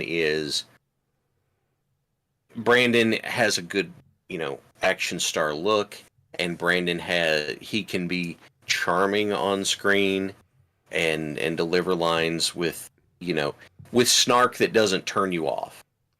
Yeah. Okay, sorry. Finished my thought. Go ahead. Actually, that was kind of the interesting thing. Speaking about his snark, is like. Wait, hang on. Matt had something he wanted to do. Well, I mean, I was just gonna say, like, I was fascinated by him because this movie, I think, really does show it. He did do a few other things before, but he didn't have like not big long. things.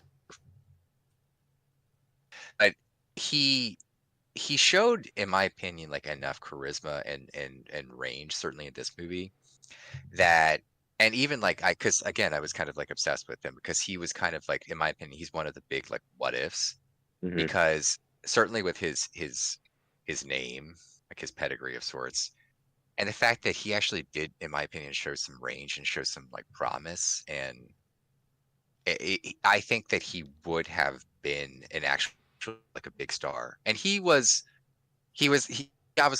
he could have made it as an action star, but I actually think he had a little bit enough range that he could have probably transitioned, certainly as he got older, into more like dramatic stuff where he's not doing as much like stuff. He's now actually like a leading man in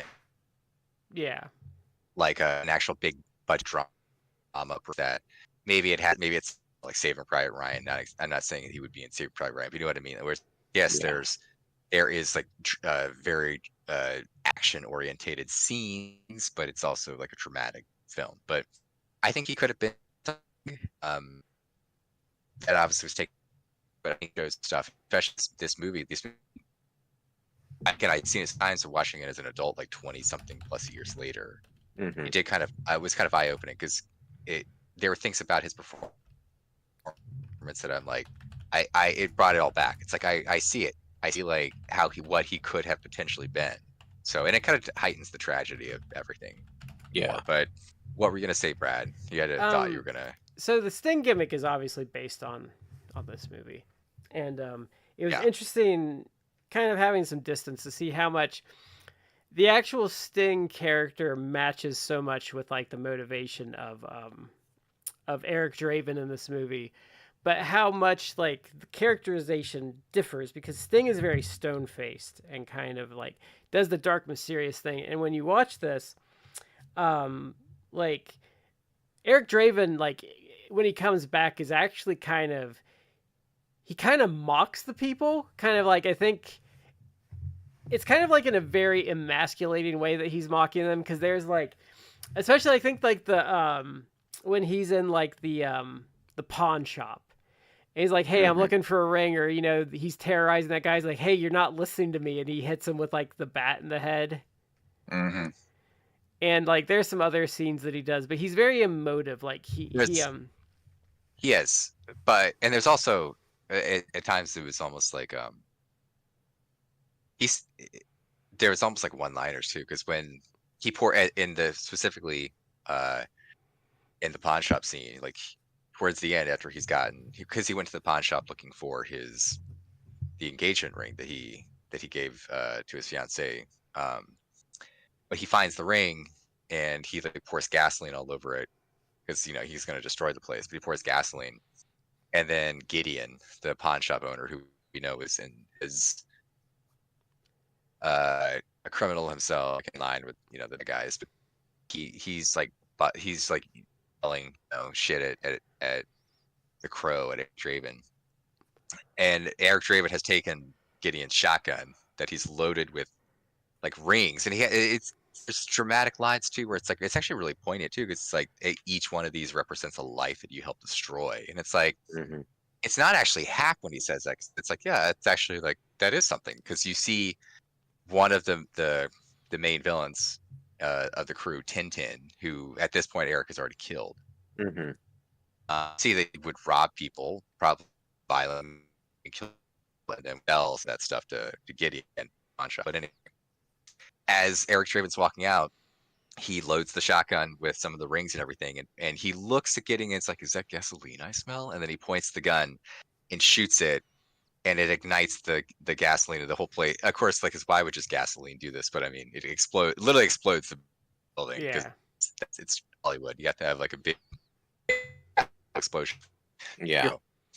He is emotive. He starts off emotive, but something that if you actually pay attention, and you kind of can actually get this if you really think about it and see it, but he starts off the movie, you're right, he like does kind of emasculate the people, and he still kind of does that until the very end, but he starts off almost like hammy. He's almost cheating the scenery when he's like mocking the people.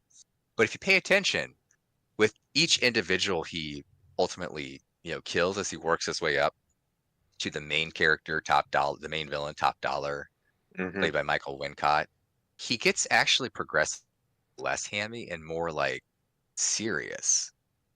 He may still have like a line or something about it, but it's more just like, I'm doing this to get revenge on you. He becomes progressively more serious. Yeah. And you actually even can take that from a scene that happens midway to 2/3 through, where he's conversing in the home of Albrecht, forget how to pronounce his name, but Albrecht. Ernie Hudson. But the Ernie Hudson character, where he's telling them that I'm the vigilante killing the criminals, and he says like they're already dead, like they died as soon as they touched her, like his fiance, like they just don't know it yet. And he says it, but it's not like this hack, like I'm bravado puffing my chest. It's very matter of fact.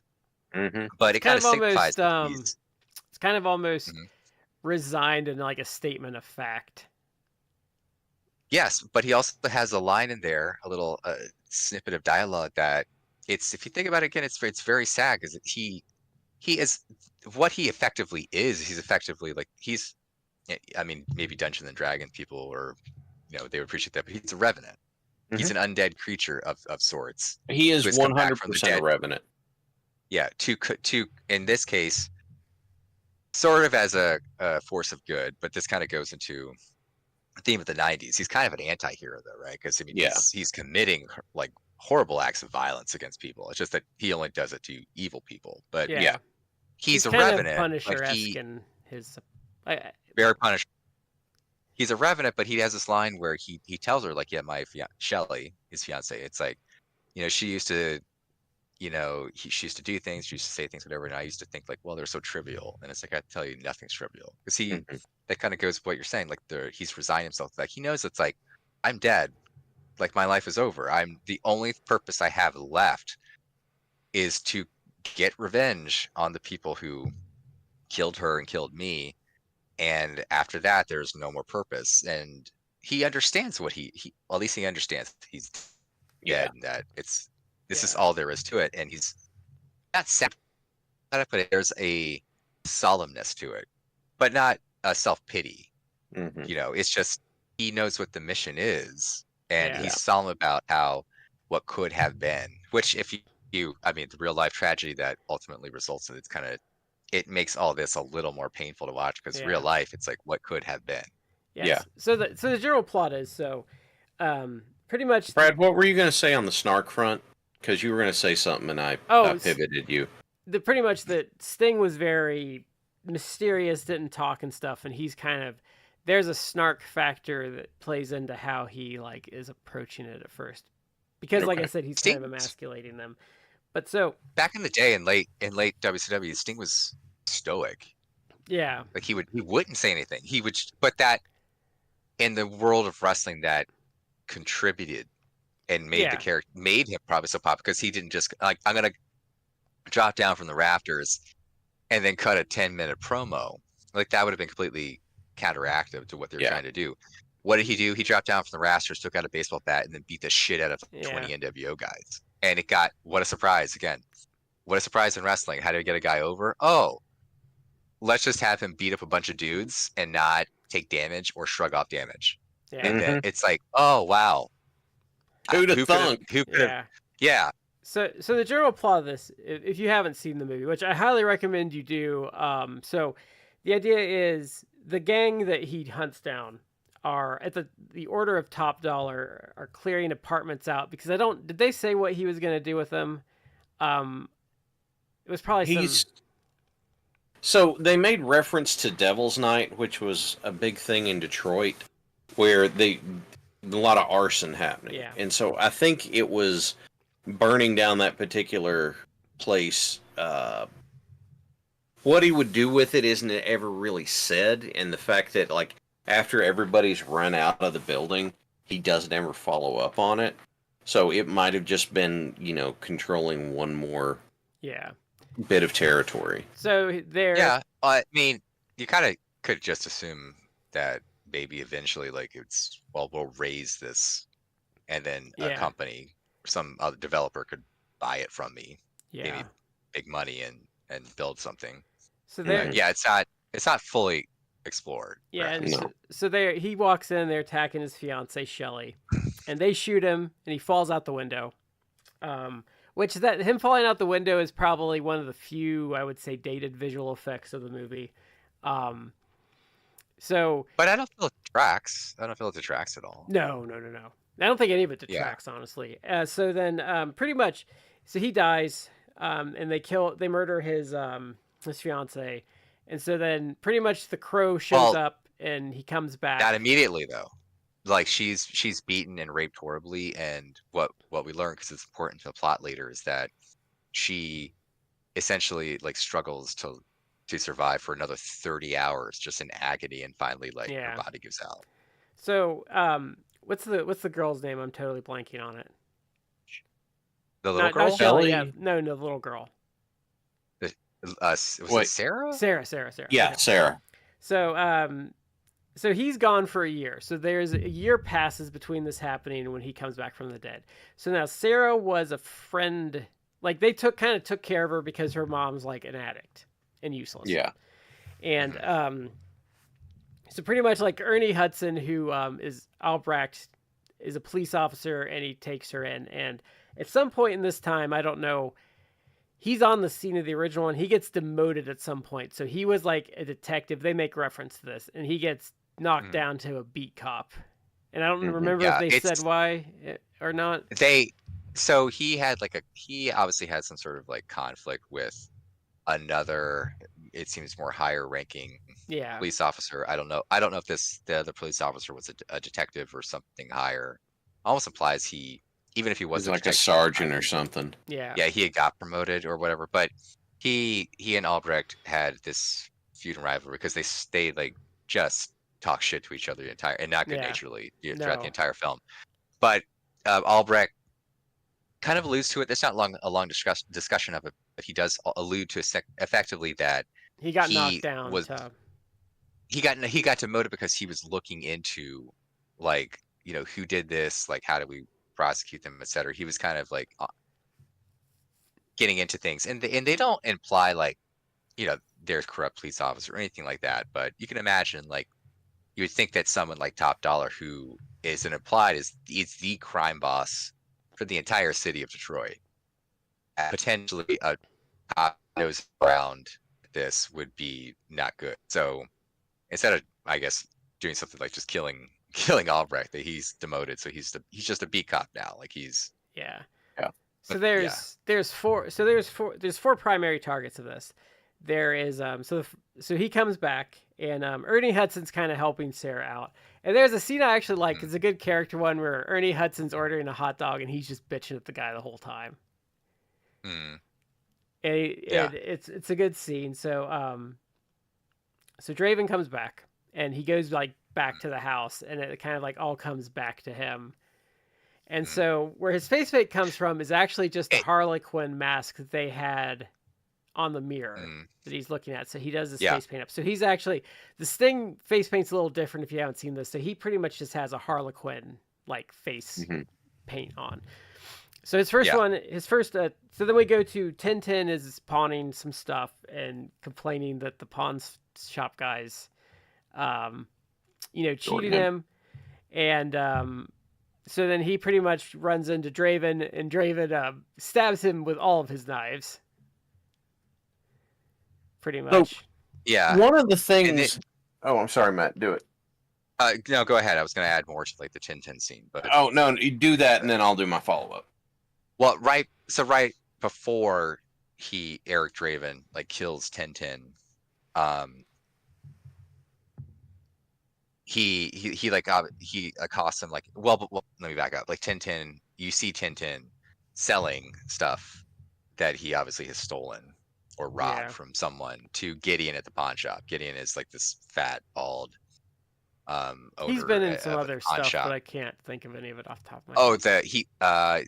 John, I forget his last name, but he was on like the first 1 or 2 seasons of Homicide: Life on the Street. He's like a character actor.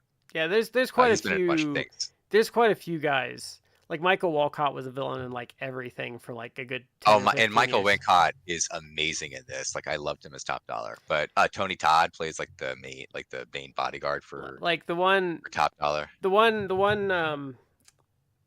guy, not the last one he kills, but the guy he kills in the car has been in like tons of stuff. T-Bird. Yeah, Yeah. T-Bird.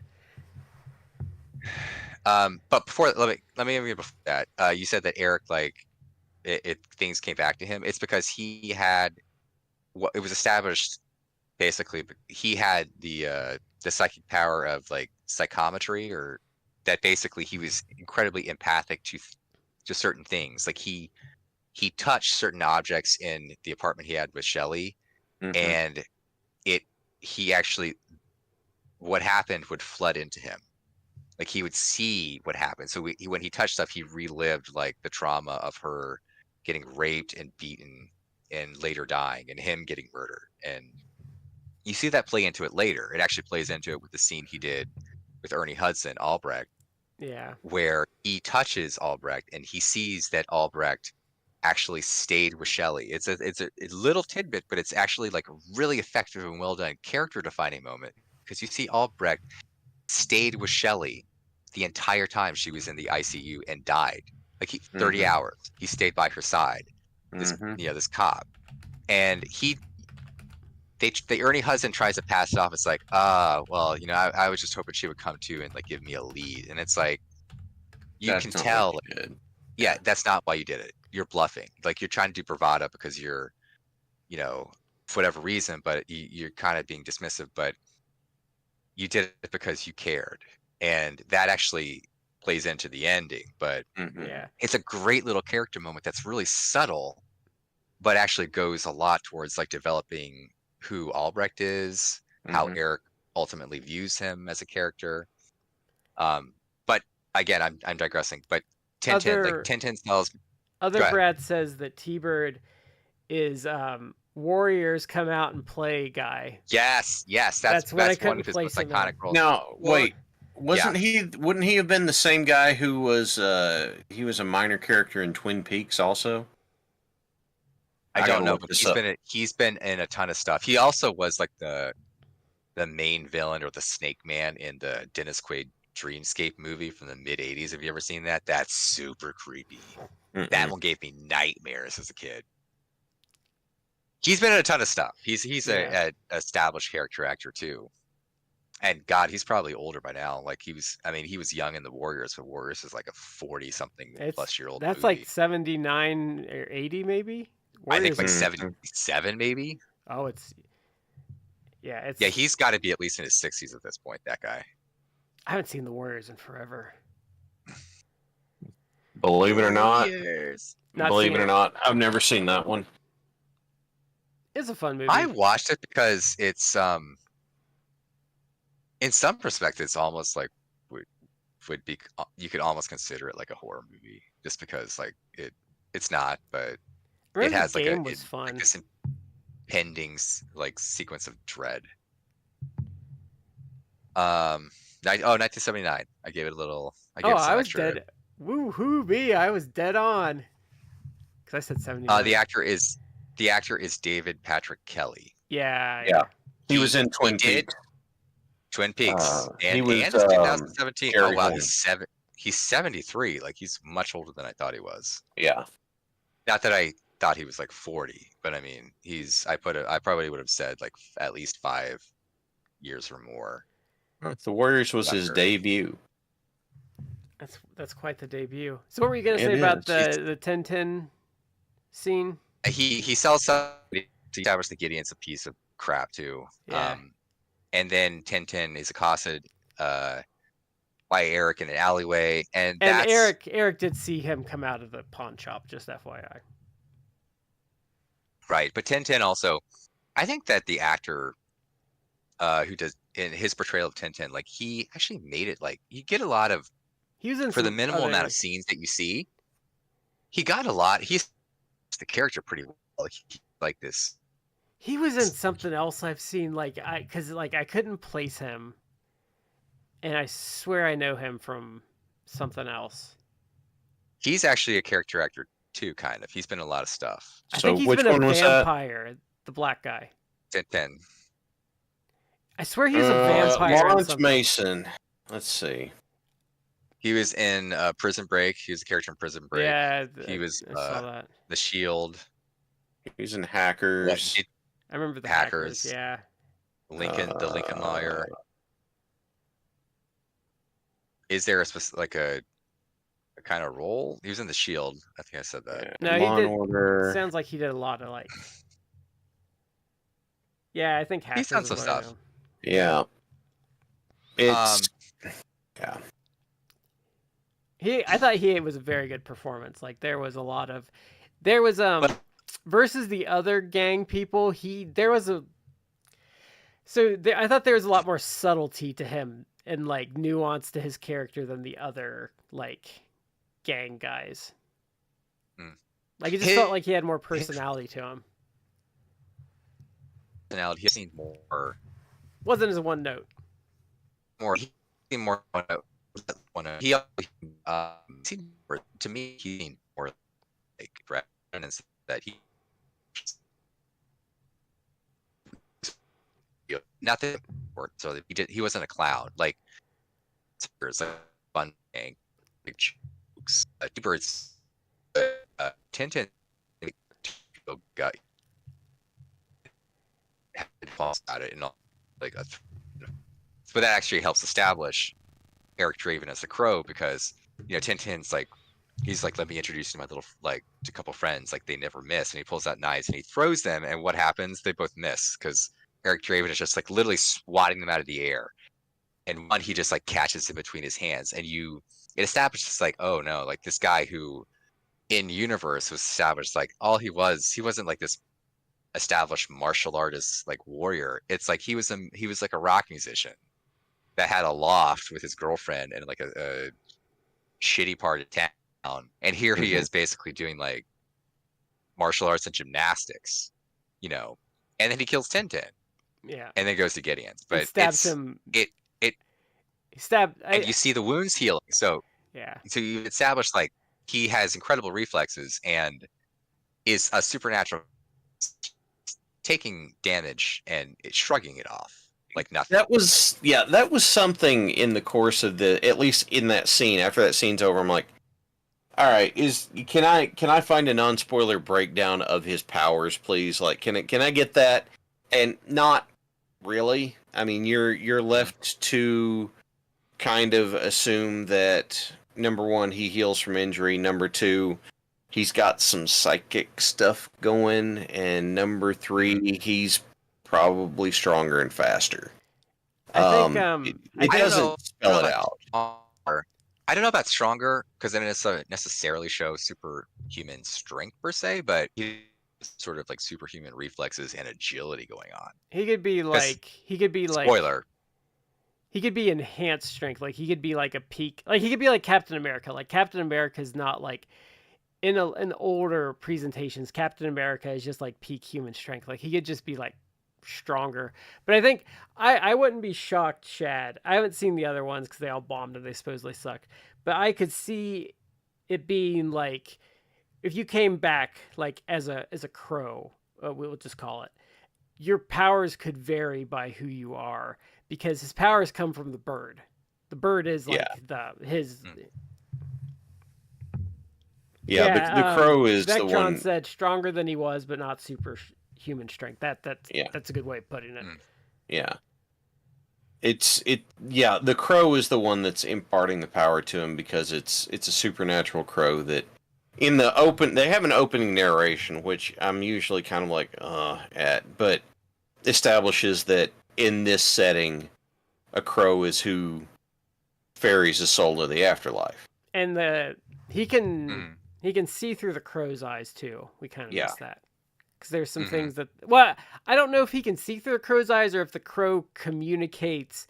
Because it seems like the crow might communicate things it's seeing back to him if it's necessary. Maybe. Because there's a later part where he communicates with it. But so he kills Tintin, goes back to the shop. We talked about the shop. He pretty much terrorizes... is it Gideon? Gideon. Yeah. Gideon. And so then we kind of meet Top Dollar because he and what's the lady's name? I know her. She's Bay Lin is what her actress name is. That's a good question. on it, Micah.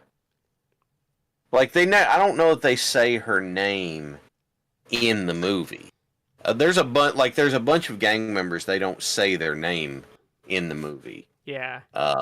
It's like in the script and stuff, but I feel like the main four like they do at points, but some of them they don't. But I never actually knew it. I would just be like, oh, that's Bai Ling.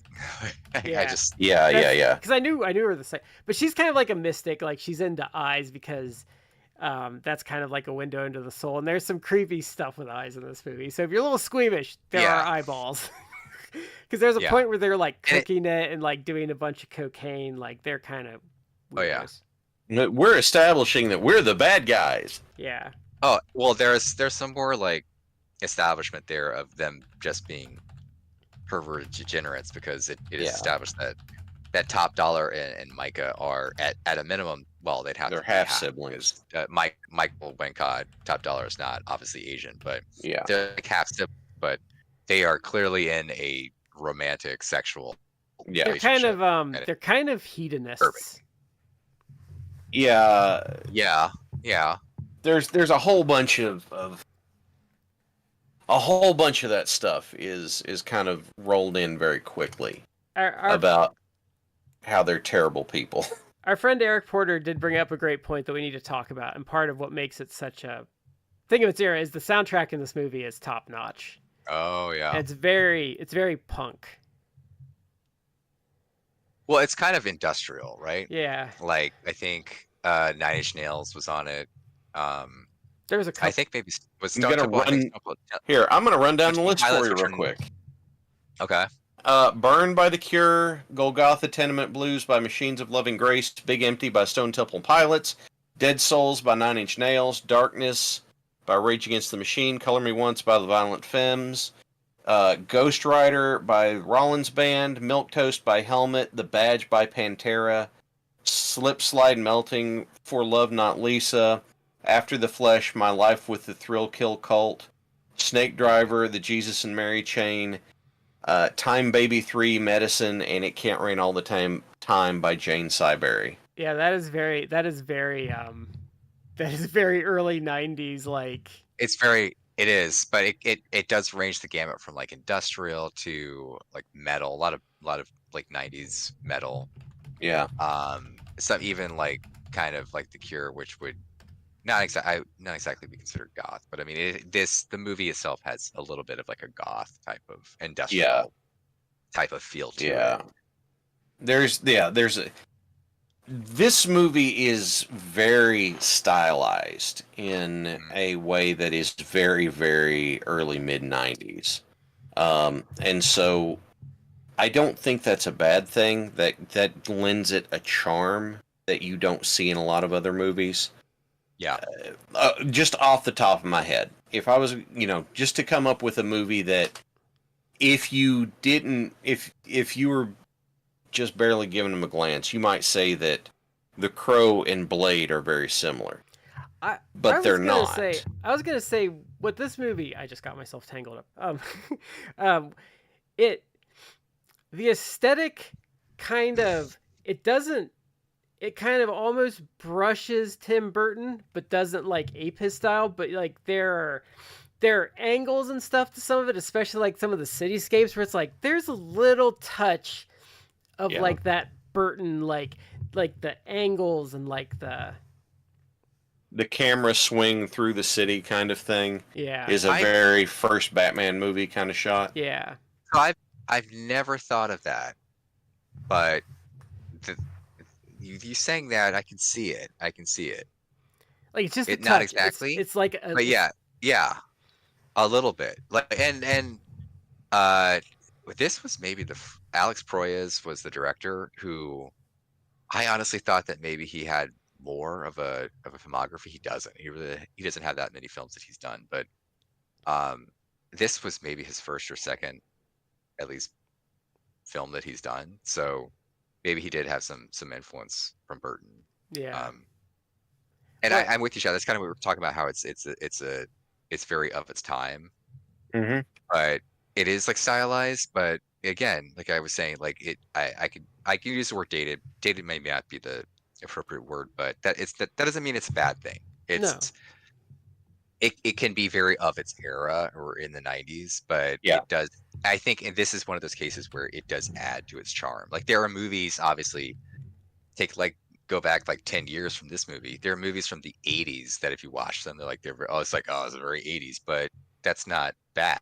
Like it works its way to like it's the charm that it's of the era. Yeah, I think it adds to the personality. It's kind of, this is a weird parallel, but it's kind of like how both of its time but having the charm, kind of like how Ferris Bueller is. Ferris Bueller is very much an 80s movie, but that does not take away from it at all. It just kind of, that's when it is, and so it makes sense with all the stuff, with all the packing that's around it. It's, Brad and Chet said it's dated and timeless. Yeah, that kind of stylistic choice does put it in a particular era, but it doesn't label it, if that makes sense. I agree with that. So then we meet Sarah's mom through all this, because there's kind of like interlaced scenes where you kind of the gangs get getting some stuff set up for Hell Night because they got some arson going on. So you meet Sarah's mom. She's an addict, kind of just a negligent parent. We will and charitably call her negligent. Yeah, she works as a waitress at a bar where the gang frequents, and she is shown to be in a relationship with one of them, Fun Boy, yeah. who's So who unfortunately in real life is the actor who ultimately unfortunately killed Eric Draven. Which I don't say that flippantly, because allegedly the actor he's still an actor today, like he still works. He allegedly like had to go in therapy. Like it really yeah. Yeah.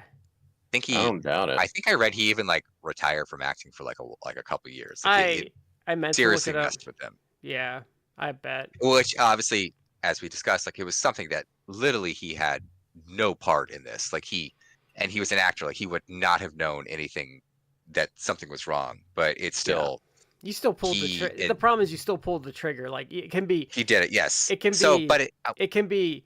It can be 1000% in your head. You know it's not your fault. But at the end of the day, like you still know that you pulled a trigger that led to someone's death, whether it's your fault or not. Like you still have to live with that. That's like the crappy part about it. But I guess what I'm trying to say is, in fairness to him, it's like you can level like what level of tragedy it is, but he is actually one of the victims too. Like he was a victim in this because stained him for a while, and maybe it's still on his soul. Like he's made peace with it maybe, but it messed with him as it would never apparently.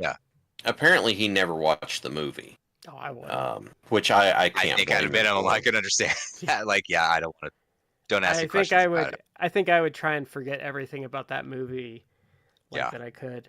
So Fun Boy is our next target here. So he's in a relationship with Sarah's mother, and Darla. Darla, and so this is actually my favorite scene of the movie. So he shows up. And Fun Boy pulls a gun on him, and he pretty much just puts his hand on the barrel. He's like, "Okay, shoot your shot," and he blows a hole like through his hand, and he starts screaming. And he's like, "Oh!" And he just laughs at him as his hand heals. Yeah. And so he kills Fun Boy, and then this is what I liked about his character though, because it kind of shows where his head's at. So he pretty much pulls Darla. Was it Darla? Sorry, Darla. Yeah. He pulls her into the bathroom, and he pretty much just says, like, "Look at you, like you're like a mom, like you need to get your life together." He does a quote which to me is actually incredibly powerful, and it's actually a quote from the classic novel Vanity Fair. Like he takes her, and he takes her to the mirror and like holds her to look at herself in the mirror, and she's terrified because she's seen this man like get literally like a hole blown through him and shot in the chest and survive it, and the wound heals. So at this point, put yourself in her mind. She doesn't know what the hell this guy is, or if it's even like a human being. And he's taking her, he's dragging her, he has her like she can't move, and she's terrified. She thinks, of course, she's gonna die. And it's shown that she had done heroin. Yeah. And you literally see like the needle marks in her arm. He holds her arm and he squeezes it. And I guess this is be one of those, what are his powers? I don't know, but he squeezes her arms, and you literally see like the heroin, like the liquid, like, which is obviously applied to be like the opiates, like flowing out of her arm. And the quote he uses like, "Mother is a name for God on the lips and hearts of all children." And he's like, "You have a daughter, like, you need to go to her." And he calls it morphine. Go. Yeah. Yeah. He lets her go. Well, he says morphine is bad for you. Like, and he lets her go, and she realizes like he's not going to hurt her, and it changes her. And in a scene that you see a little bit later, like Sarah, it's like the morning time, and she cooks like eggs for Sarah, and Sarah makes some sort of quip because that's a relationship, right? It's a negligent mom. Sarah has all this anger about it, as a child would. I mean, it's fair, and Darla. It almost breaks down. It's like, you know what, like, fuck this, like, so I tried. And it's like, yeah, you burn eggs, like that's your version of trying. But Sarah immediately is like, no, it's okay. And it's again one of those, it's a 99-minute movie. It's not, you don't have all this time to establish stuff, but very quickly they establish, well, actually maybe Darla's gonna try. She's not gonna be an addict anymore. She's gonna try to make things work. And actually, I have something that I want to talk about towards the end after we talk about the movie, kind of in line with that. But it's a nice scene. It's a really nice scene. And to me, like I still think about the mother's name for God because it's actually really powerful. It's not even like a quote that the writers of this film actually did. It's a Vanity Fair quote, but it's still in the context of this. It's brilliant because it does establish Eric. What is he looking? He's looking out for Sarah, and he's actually looking out for Darla too. He's like, this is not. You don't want to destroy your life and your daughter's life and the relationship you have. Like, fix everything. Fix yourself. It helps establish him. He shows that he's for an anti-hero who's committed. He just now is killing her boyfriend in front of her. He's actually not a bad person. He's a good person. He has a good shows heart. he still has his humanity. Yes. It's fascinating. There are a lot of subtleties to this that I think are actually really well done. Yeah, and so in this I think part of the movie, Ernie Hudson gets thrown off the police force because that's kind of his side story. So then the next up, it's T-Bird is the next on our list. So he wants, what's the other guy's name? Skank.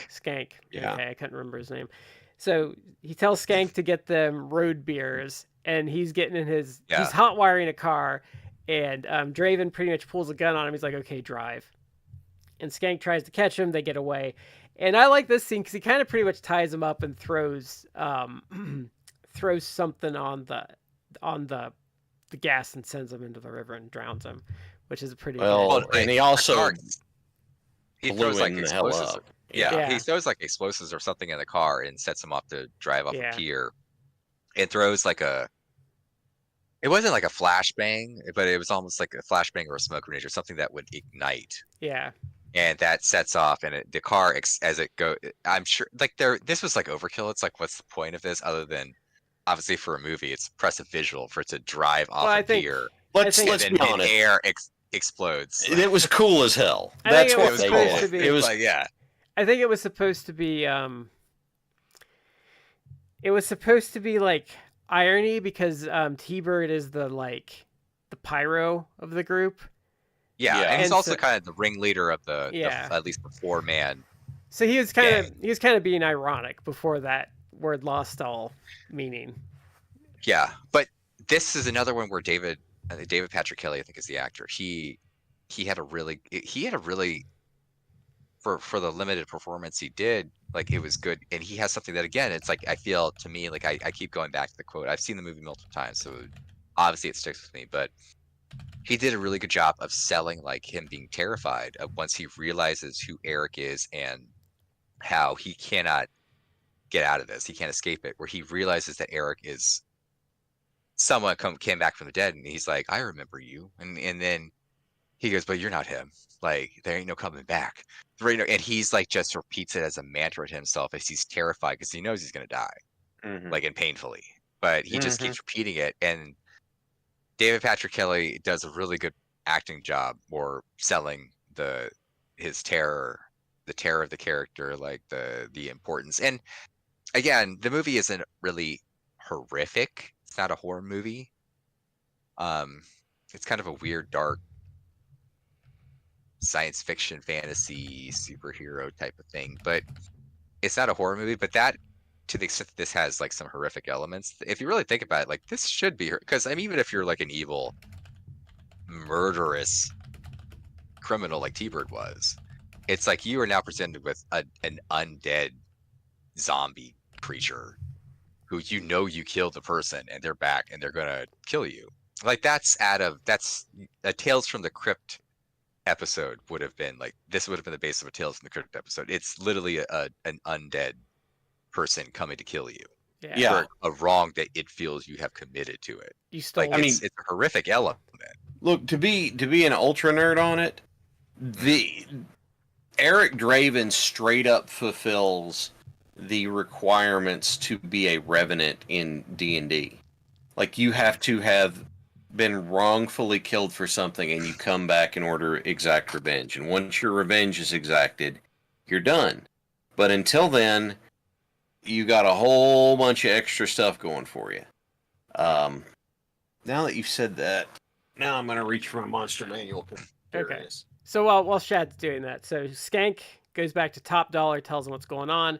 So Top Dollar kind of calls in all the gang people because they're, setting some stuff up for Devil's Night because, pretty much he doesn't like it's gotten corporate. So this would be something you'd see. It's kind of a plot point that would still resonate today. He's kind of like, this has gotten too safe and fun. Like, I want to make it. Devil's Night has gotten too commercial for me. Well, let's keep it weird and set some shit on fire, guys. Yeah. Keep Devil's Night weird. Keep Devil's Night weird, guys. So it's July and they already have Devil's Night merchandise in the store. Like, what's going on, guys? Like, where's the Labor Day stuff, guys? So one thing that this movie did do for me, and it is not in this monster manual, is I had not, for some reason in my head, I had not linked Devil's Night as this arson thing that happened in Detroit with a line from one of my favorite movies, Grosse Pointe Blank, where Debbie lost her apartment because the building burned down on Devil's Night. So that's nice.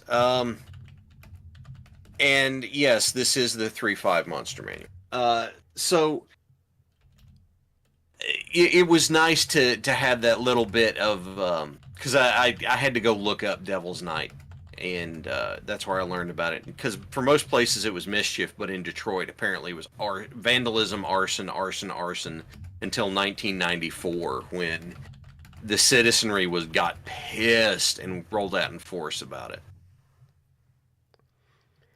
So they're having this big meeting and Skank's there because, Of course he is. Of course he is. And Draven shows up. And this is I think this is my favorite scene of the movie. So he's pretty much like, yeah, I just want him and I'll go away. And, they have to be stupid about it. And then, they shoot him. We'll just kill you. Yeah. Yeah. And I also like how he sat on the table too. And then he points at him. He's like, I just want him. Like, and I'll go. Yeah. So then it turns into a massive firefight. Yeah, and because it's the mid '90s, you have to have 100 guys shooting bullets. And he's under the table, he's pulling guys under. He gets 2 guns. I think that's where really the action, where I really saw. This is the scene where he snapped into focus, and I saw the potential in him. When he's just gunning people down, kind of in that '90s slow mo, and I'm like, oh, this guy's he's got it. Mm-hmm. That's where I saw his potential as an actor, because the charisma was there. Not everyone could pull off what he did. It seems like something simple, but to me, I guess I easily bought that part of him. Where I felt he could there could have been more to him is the little scenes where, like I said, him using the Vanity Fair quote about it can't rain all the time. That some of his interactions with Sarah, to me, the dramatic, where he had to actually and be dramatic, even though again this isn't Shakespeare, but him adding layers and pulling off the kind of dramatic aspects of it really well, in my opinion.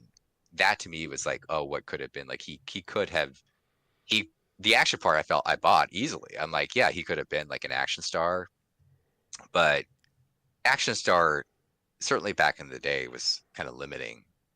Nowadays, if you're an action star, you could have weird example, but someone like Ryan Gosling, has done very serious dramatic movies, but also done actually action parts. So the line can be blurred. You can actually have an A-list actor do serious dramatic stuff that you would even theoretically be nominated or have been nominated for an Academy Award for.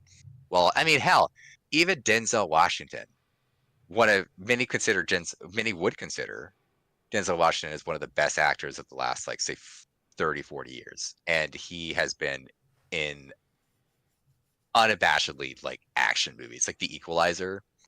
He's done action movies. So the line is blurred. But back in the day, if you're an action star, you're more like Arnold Schwarzenegger's Sylvester Stallone is not a good example because Rocky was kind of dramatic. And and he also did action. Sylvester Stallone is a really underrated writer. Sylvester Stallone is underrated in a lot of aspects. He's more talented than you think, and that's probably because he's Rocky was born Rocky was born because Stallone was sitting in a bar watching, I think it was Muhammad Ali and the Ken Norton fight. It might not have been Ken Norton. I swear to God it was Ken Norton. There was a specific fight he was watching with Muhammad Ali and like a challenger that was kind of giving him hell.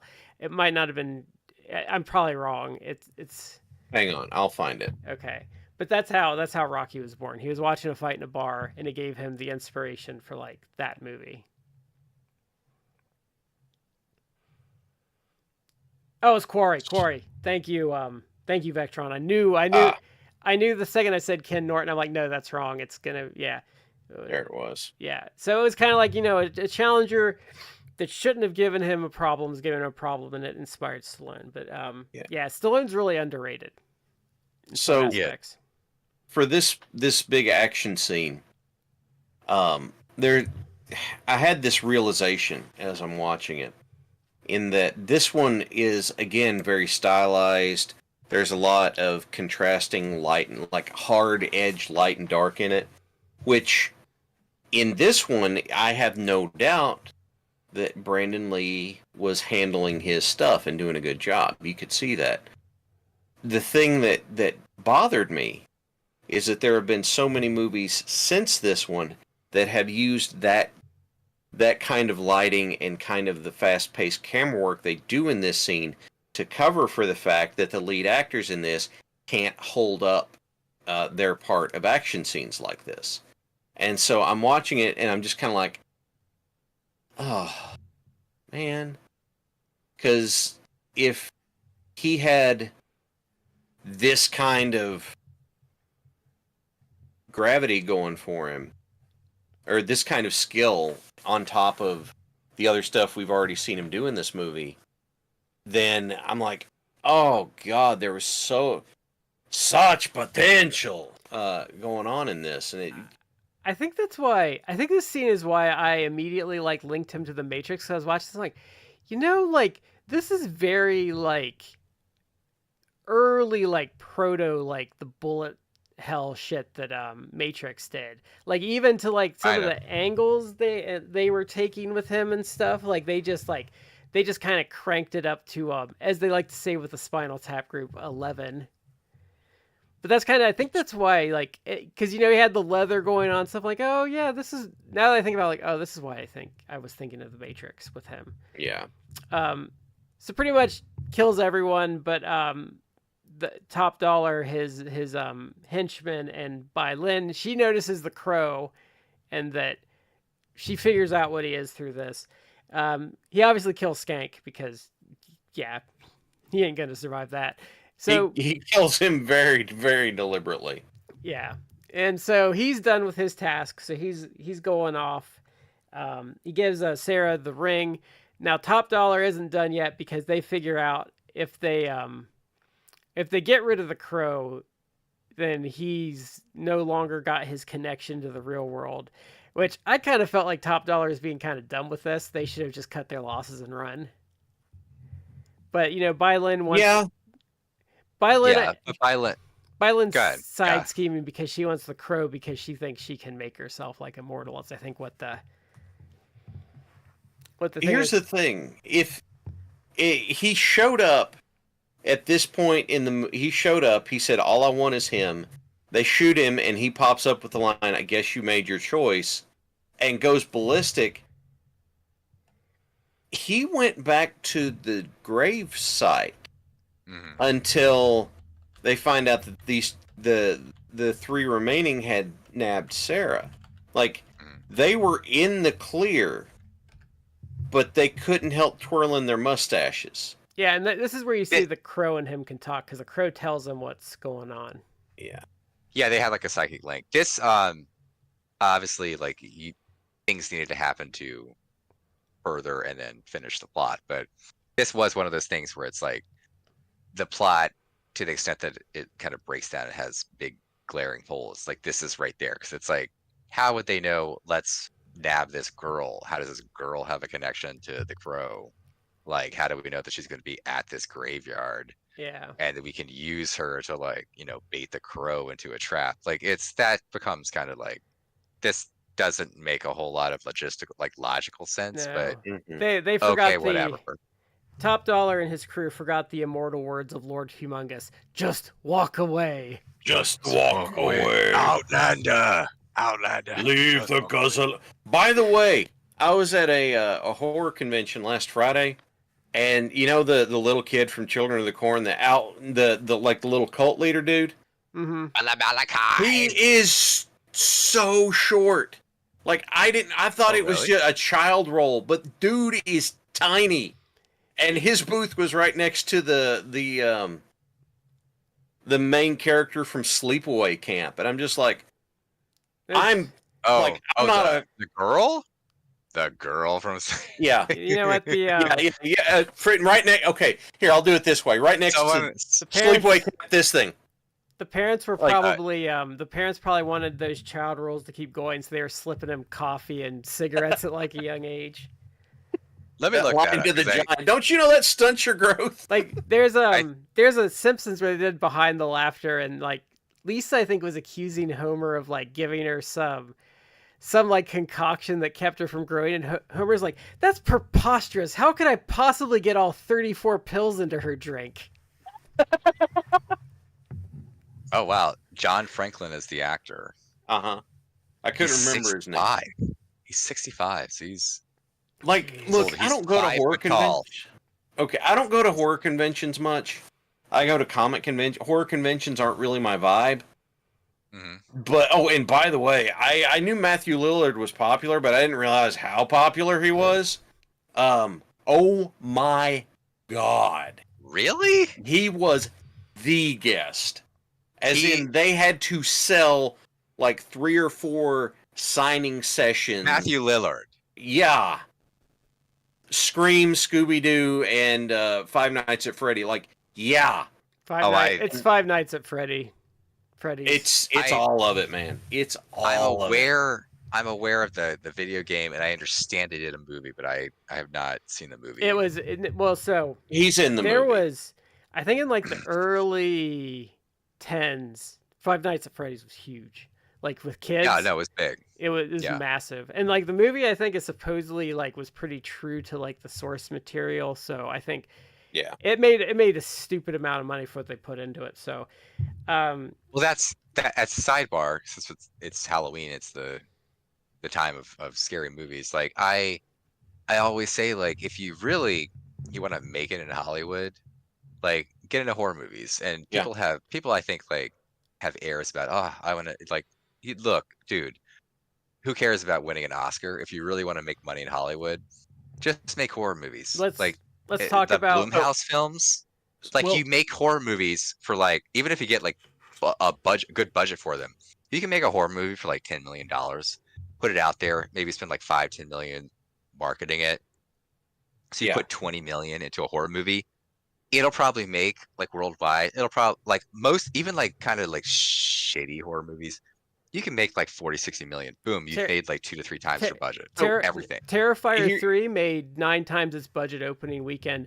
That started, Art the Clown started as like a crowdfunding thing, and it literally people love horror movies. Yeah, it took first at the box office. It beat The Joker in its second weekend, and they made it for $2 million. It made almost 19 million its first weekend. Like, it's a license. Horror movies in Hollywood are like almost a license for money. Its third movie, it did its opening weekend, because it's grown so much. In the opening weekend, did more than the entire gross of the second movie's entire theatrical run. And this is just an indie horror movie. When we had Crow from the Black Pants Legion on, he made the point that what happens is the two things that folks always go to the theater to see is they either want to go to laugh or be scared. So you are always going to find people who are wanting new, fresh horror movies because they want to be scared. That's fun for them. And so they're always looking for fresh stuff, because if you've seen it once, well, you're not going to get the same rush from being scared from it again, more than likely.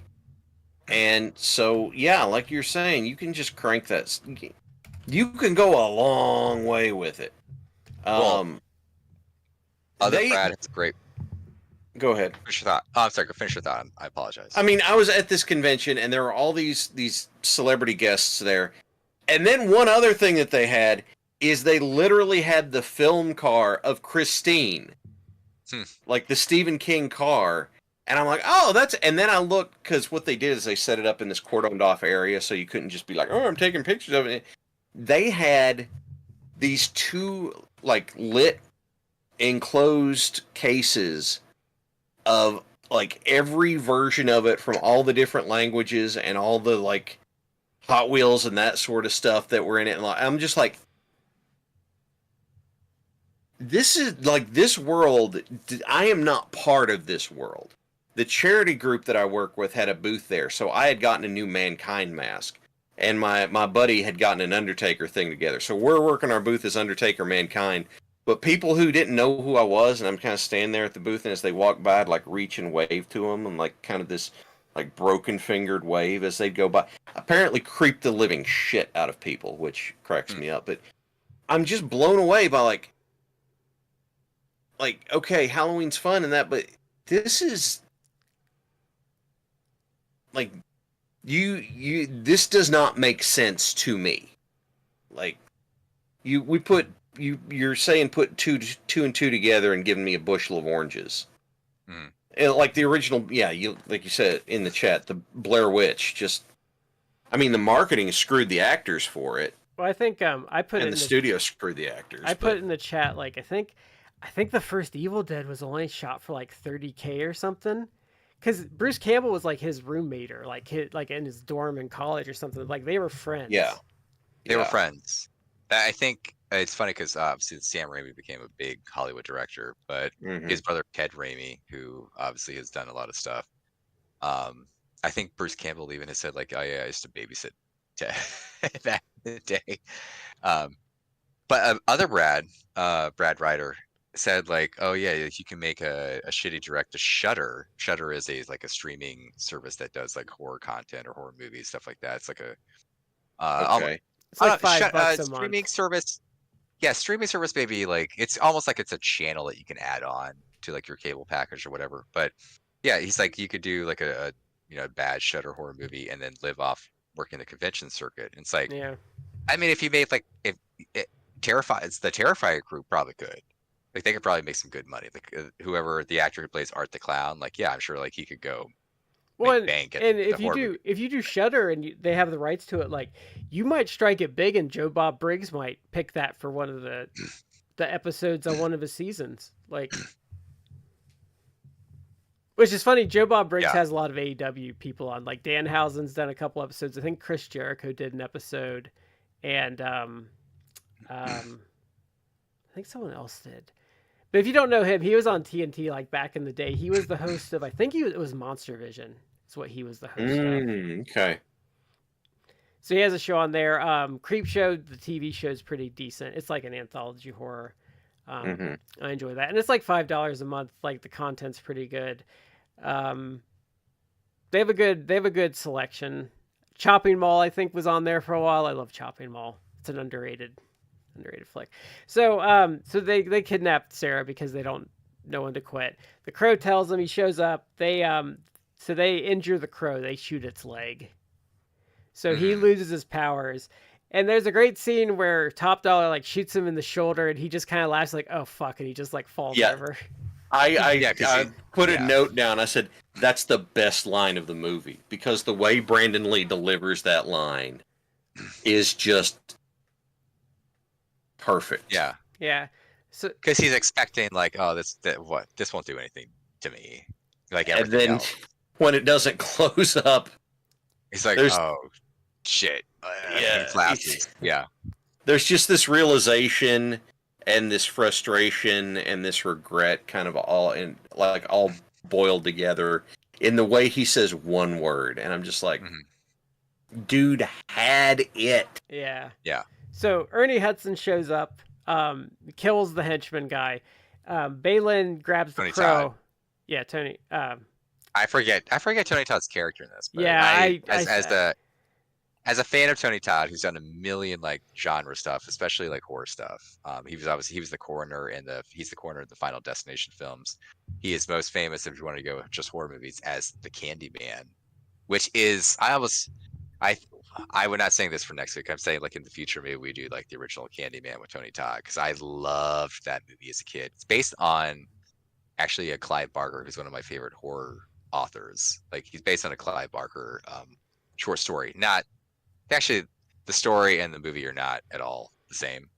But Tony Todd Candyman is a great horror movie, and Tony Todd is actually an underappreciated actor. He's actually pretty good. Tony Todd as an actor is one of the few actors that has made me openly cry. From Star Trek DS9 episode. It's not DS9. The Visitor. The one where he, that one. Episode. He was also Kern, but the Visitor, I watched that and I was just like I watched it before. I'm like, that was really good, and then I watched it again after I think after my first kid was born. I was like, there you go. Yeah, once you have kids, like there's certain things that hit differently, and it's like it's almost like it's almost contrite to say that, because it's like, oh yeah, well you feel differently when you have kids. It's like, yeah, no, actually, yeah, you do, because now there is something in your life that somehow matters so much to you that you would literally, like, without hesitation, die for that other person. Okay, like, so something is not just about you anymore. It's like, it does. It hits differently. So the drama of some of that. The story, the wretched bitch that strapped her 2 kids into the car and then sent it into the lake is eligible for parole this year. And at the time it happened, I had very intentionally avoided hearing much about it. And in this, I did hear and read more about it. And I was filled with so much pain at the idea of what she did, combined with just the absurd amount of, and I don't even feel this way much anymore, but the absurd amount of just wrath and hatred that bubbled up in me for someone that would do that to their kids, and then imagining how alien it would be to do that to mine. Like, I went on a roller coaster yesterday. It was a hell of a thing, because I don't understand how you could do that to your children. Mm-hmm. I just... Well, you and I especially have, like, small kids. I think your kids are perhaps a little bit older than mine. Yeah. At least in the aggregate. I don't know how old is your oldest one? 7. Okay, yeah. My oldest one is turning 5. Mm-hmm. And my younger one is not yet 2, but she's at least, like, she's like 20 months. My youngest is older than your oldest. Yeah. But you feel it, like you get it, like you. Yeah. So yeah, like the Visitor. We talked about this before. Like, I'm not personally crazy about DS9. Not that I dislike it, but I guess I was more a TNG, the Next Generation person. So I think that really kind of, like, what do you start Star Trek with? Like, to me, it was Next Generation, and so I was so, like, invested and committed to them. So DS9, not that I did not like it, I did like it, but it was more like I was not as, like, connected with it, but I did like it a lot. But yeah, the Visitor is maybe its best episode, and it's really dramatic. So yeah, I don't consider it the best episode, but it is definitely one of. It's just, I'm not going to go down the Deep Space Nine track. I will take us on a tangent we will never get done. Let's get back over here to the end of the Crow. The Ferengi saving Moogie is the best episode. No. Yes. In the pale moonlight. So Top Dollar grabs the girl and heads up to the roof. Ernie Hudson gets shot in the process, so he's hurt. Balin grabs the Crow, and then Draven starts working his way up. Balin is stupid, so the Crow pecks her eyes out and she falls to her death, because I don't know why she thought, like, a spectral crow creature was going to be controllable. It'll just easily, like, die. Yeah. So up on the roof, pretty much they have a big fight. He grabs like kind of like a weather vane. Is that what we'd call it, a weather vane? Yeah, it's either a weather vane or it's an accent iron piece. Yeah, so they pretty much weather vane or like a lightning rod, but yeah, same concept. Yeah. So they have like kind of a sword fight. Well, Michael, before that, Michael Wincott does say like, "Oh, like I was the one who ordered your death and the death of your," which I mean, we obviously know, but like Jerry but didn't necessarily know that at the point. And then again, Michael Wincott was actually great. Yeah, I feel in this role as Top Dollar. He has like a really distinct, unique voice. And he's subdued in how he approaches the character. He's subdued. Yeah, and he almost is like he's going through this thing where he and his now deceased, but his half sister lover like wants to do, I guess, some sort of weird black magic with or even whatever. But he's almost like not apologetic, but like almost like congenial with him. It's like yeah, I had you and your fiance murdered. It's like, well, sorry about that. It's like, okay, like, oh, you're apologizing at least. But he's like, but the lines are still, to me, like I still remember them. They're so good. Where he's like, yeah, well, if it's any consolation, you brought a smile to my face. And he's all like, he's just evil and twisted. But yeah, there's like a weird like charisma like to him. It is like he's subdued.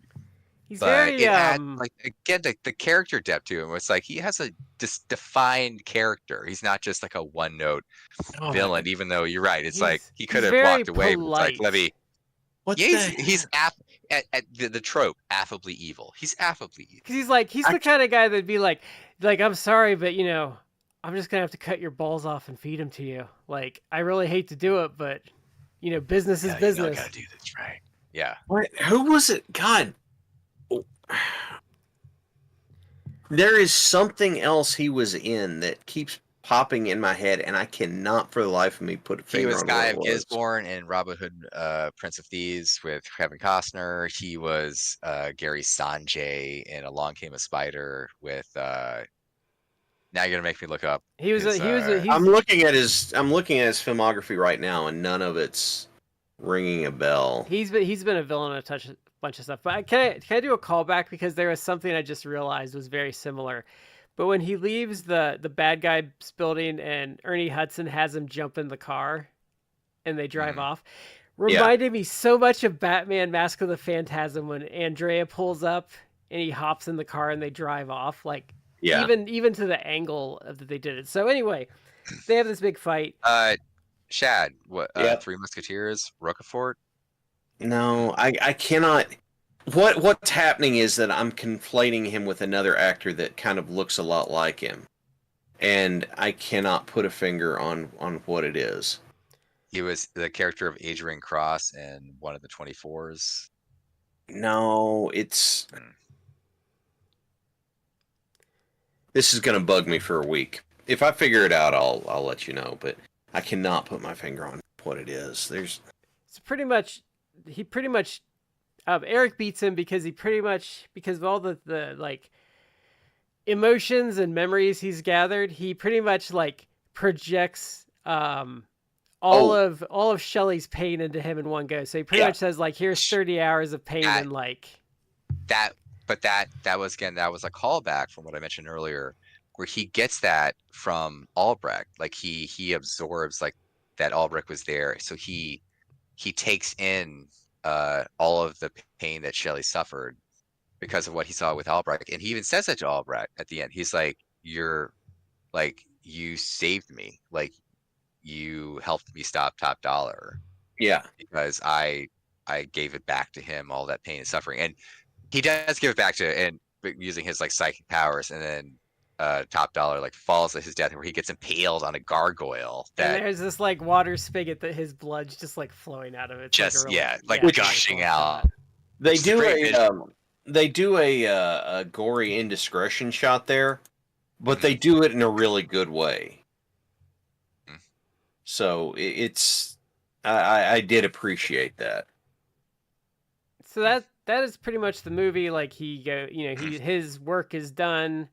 And so I'd seen this numerous times Matt had seen this numerous times, but this is Shad's first time seeing this movie. So, what did you think coming out of it, and what did you have any expectations going in? Like, did you like I it better than you expected? Were you kind of I rolled into it without really having expectations, because I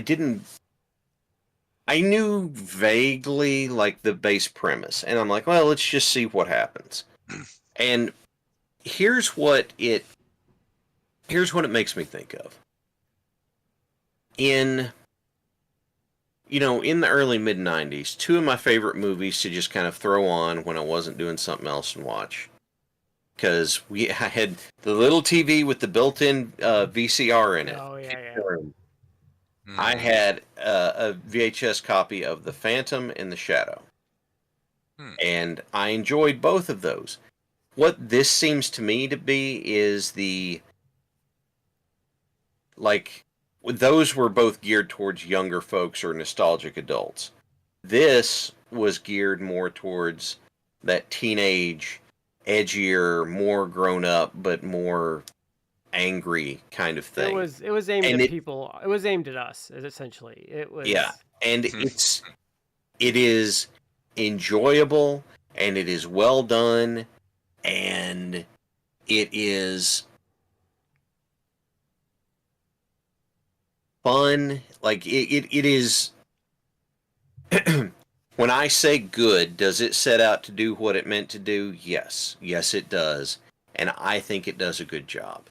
And the thing that is frustrating and heartbreaking is that Brandon Lee would have been bigger.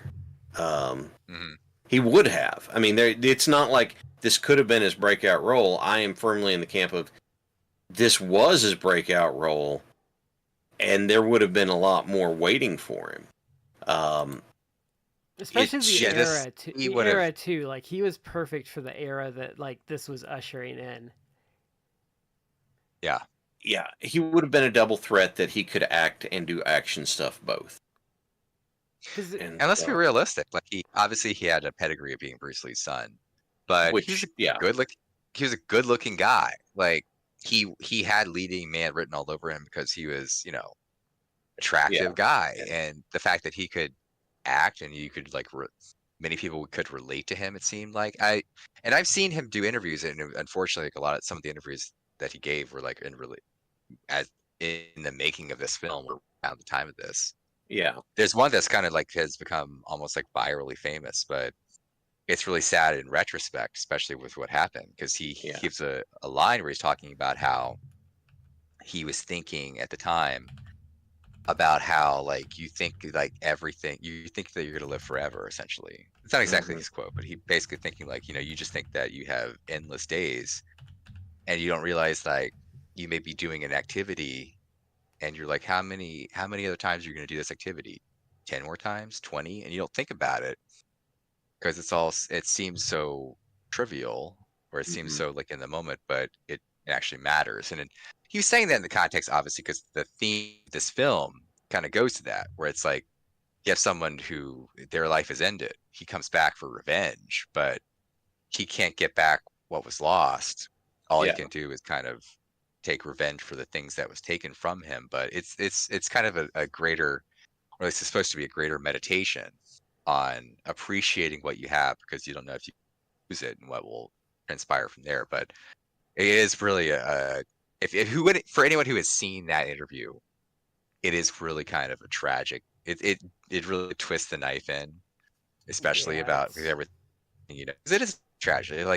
And I guess because we are kind of the age where this film was a big thing for us. It was certainly for me. Like, you guys are really younger than I am, so I think they did a segment on his death on Unsolved Mysteries.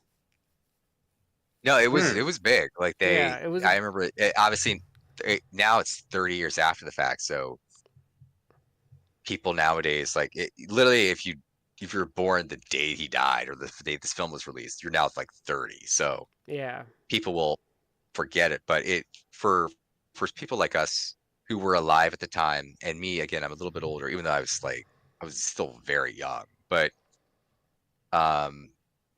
yeah, it was appeal, and it's kind of, to me, it really is like one of those like what could have been. Like he could have been so much more, and you guys see it. Like I was fascinated for a while about it because I was kind of because I saw some of the other stuff he did. Like he did Showdown Little Tokyo as an action film. He also did Rapid Fire, which is kind of like his breakthrough because it was like a low budget film, but he did really well in it, and it was one of those things that in an early '90s scenario where it was released in theaters, but it was low budget and it wasn't like a big thing, but it actually one of those things that probably like maybe the movie was made for like 3 million and it was released in theaters and made like 12 million, and it's like maybe that's not that nowadays that'd be nothing, but it's like a film that made like 4 times what it was made, like it's actually like a hit.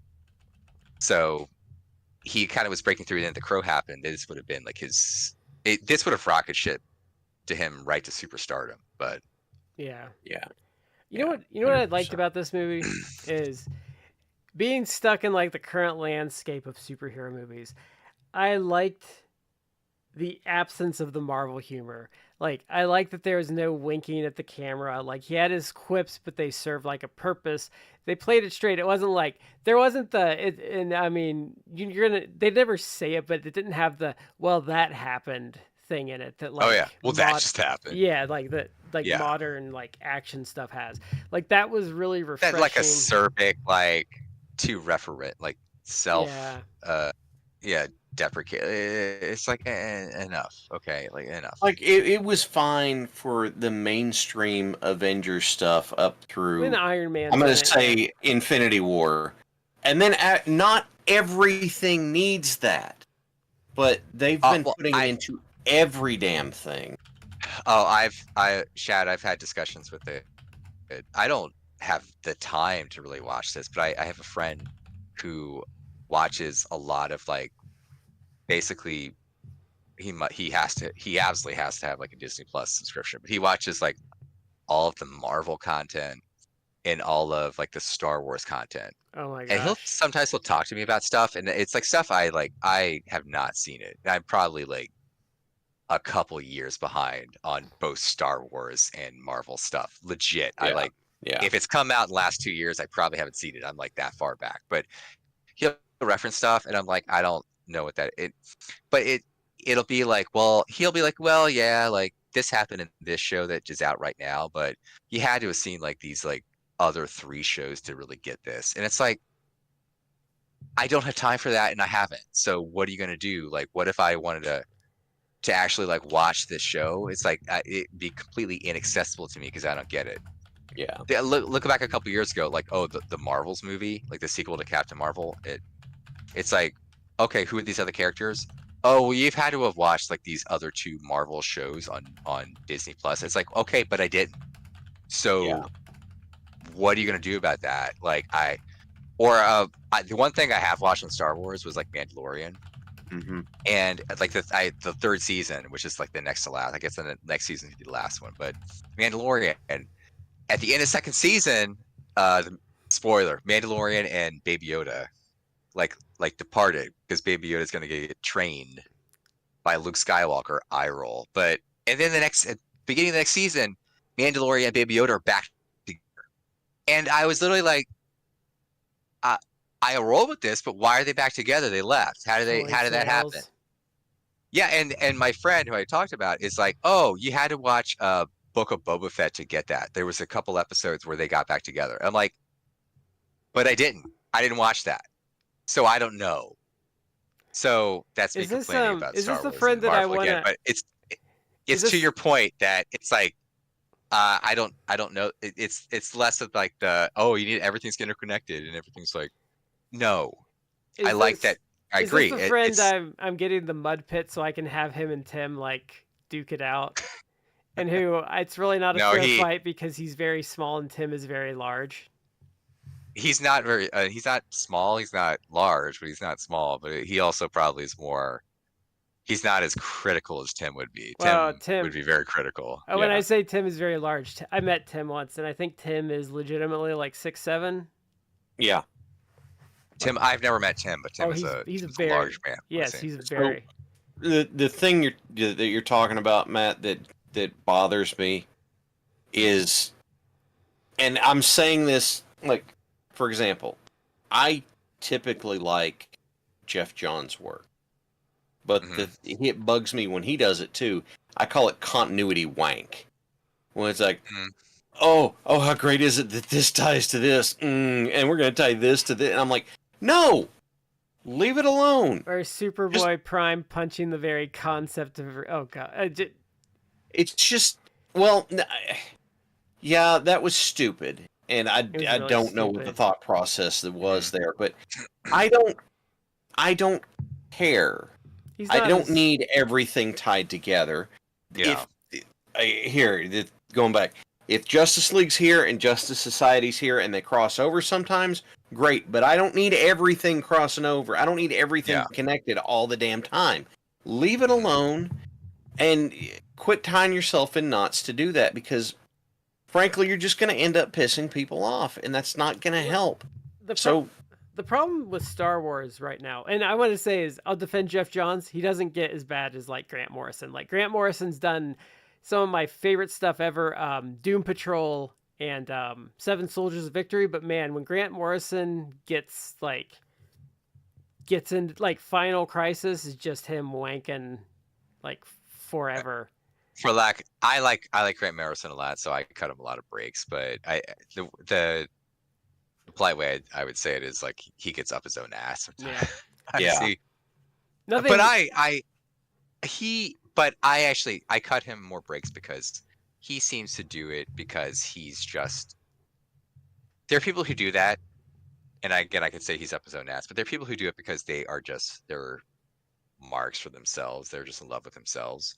Versus, I think that Grant Morrison does it because he's actually just a gigantic nerd. That he's like, this is so cool that I'm gonna take this character that appeared in like 2 issues of a comic book from 1973, and I'm gonna make them like the central character of this miniseries. And it's like, okay, that's a little cool, but also you're just a big dork who like you're getting off on this, and you're writing something interesting, but it's also like, I don't need the continuity of like this character was important.